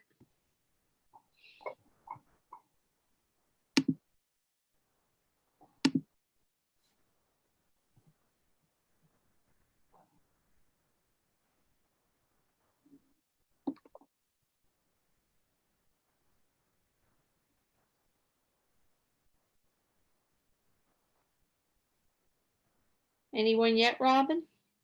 No, Dr. Kulikowski. Thank you. Well, seeing no one at this time, I'd like to move along then to the upcoming scheduled meetings. And we'll see if that gives anybody any time if they want to make the comment. We have a meeting coming up next Thursday on October 29th. That will be our regular public meeting. We'll have our executive session followed by the virtual Board of Education meeting. Then on Thursday, November 12th and Thursday, November 19th, we will have our open agenda meeting and regular public meeting respectively. And that is still to be determined whether or not we will be virtual or in person. And then in December 17th is our regular public meeting. And again, that is to be determined whether we will be virtual or in person. Robin, have any hands gone up? No, Dr. Kolakowski. Okay, then I'm going to close the public comment at this time and move on to remarks for the good of the order, please. I'm speaking a lot tonight. Karen, I have a quick comment. Go right ahead. Taking a lot of time. This week, I had the privilege of participating in the Meet the Candidates night. It was a beautiful evening and a great opportunity, but I had neglected to thank two people who helped organize that night. That's Robin Broadbent and Ray Moskal. So I just wanted to publicly acknowledge them for their behind the scenes work on making that happen. So thank you for your time. Thank you, Ms. Mitchell. I'll just jump in since we're talking about right ahead, Ms. Borough. Robin and Ray, and just thank them all around for all of their behind the scenes back work. But I just, I know that everybody's been really working very, very, very hard. Just parents, students, teachers, admin, board. And so just a big thank you to everybody. We are in this together, and thank you. And keep your chin up, keep smiling and be happy. And just, it's always good to be on the optimist and happy rather than pessimistic. And I can't speak anymore apparently tonight. So I jumbled my words all night long. I'm done. Thank you, Ms. Borough. I feel your pain there with your words, but luckily on Tuesday evening, all the candidates spoke very well. You look great. I had the pleasure of attending virtually, and it was well done. The League of Women Voters representative, Ms. Wrights, who was there, and the timekeeper, and Ms. Verga, the PTA Council Vice President, did a wonderful job lining it up and running it. And you all, Evan, Karen, and Amy, spoke very well. And I wish you much luck in your upcoming election. Any other comments? Ms. Williams. I just wanted to say I'm very grateful to be chairing the WE committee. That's one, and having such a great board members and, Dr. Mass and all your support. So like Amy said, we are all into this together, and I can't talk either. And to wish now correct me, Evan, the football people are starting tomorrow, right? There's the first football game against Woodbridge, right? Correct, tomorrow night. Okay, all right, good. So best of luck to them. This is their first game, right? Okay, It is. good. Best of luck to them, and bring home a win. And stay safe. Thank you, Ms. Williams. Those are great words. Anyone else? Okay, if that, I'll close the good of the order and ask for a motion to adjourn. So moved, Williams.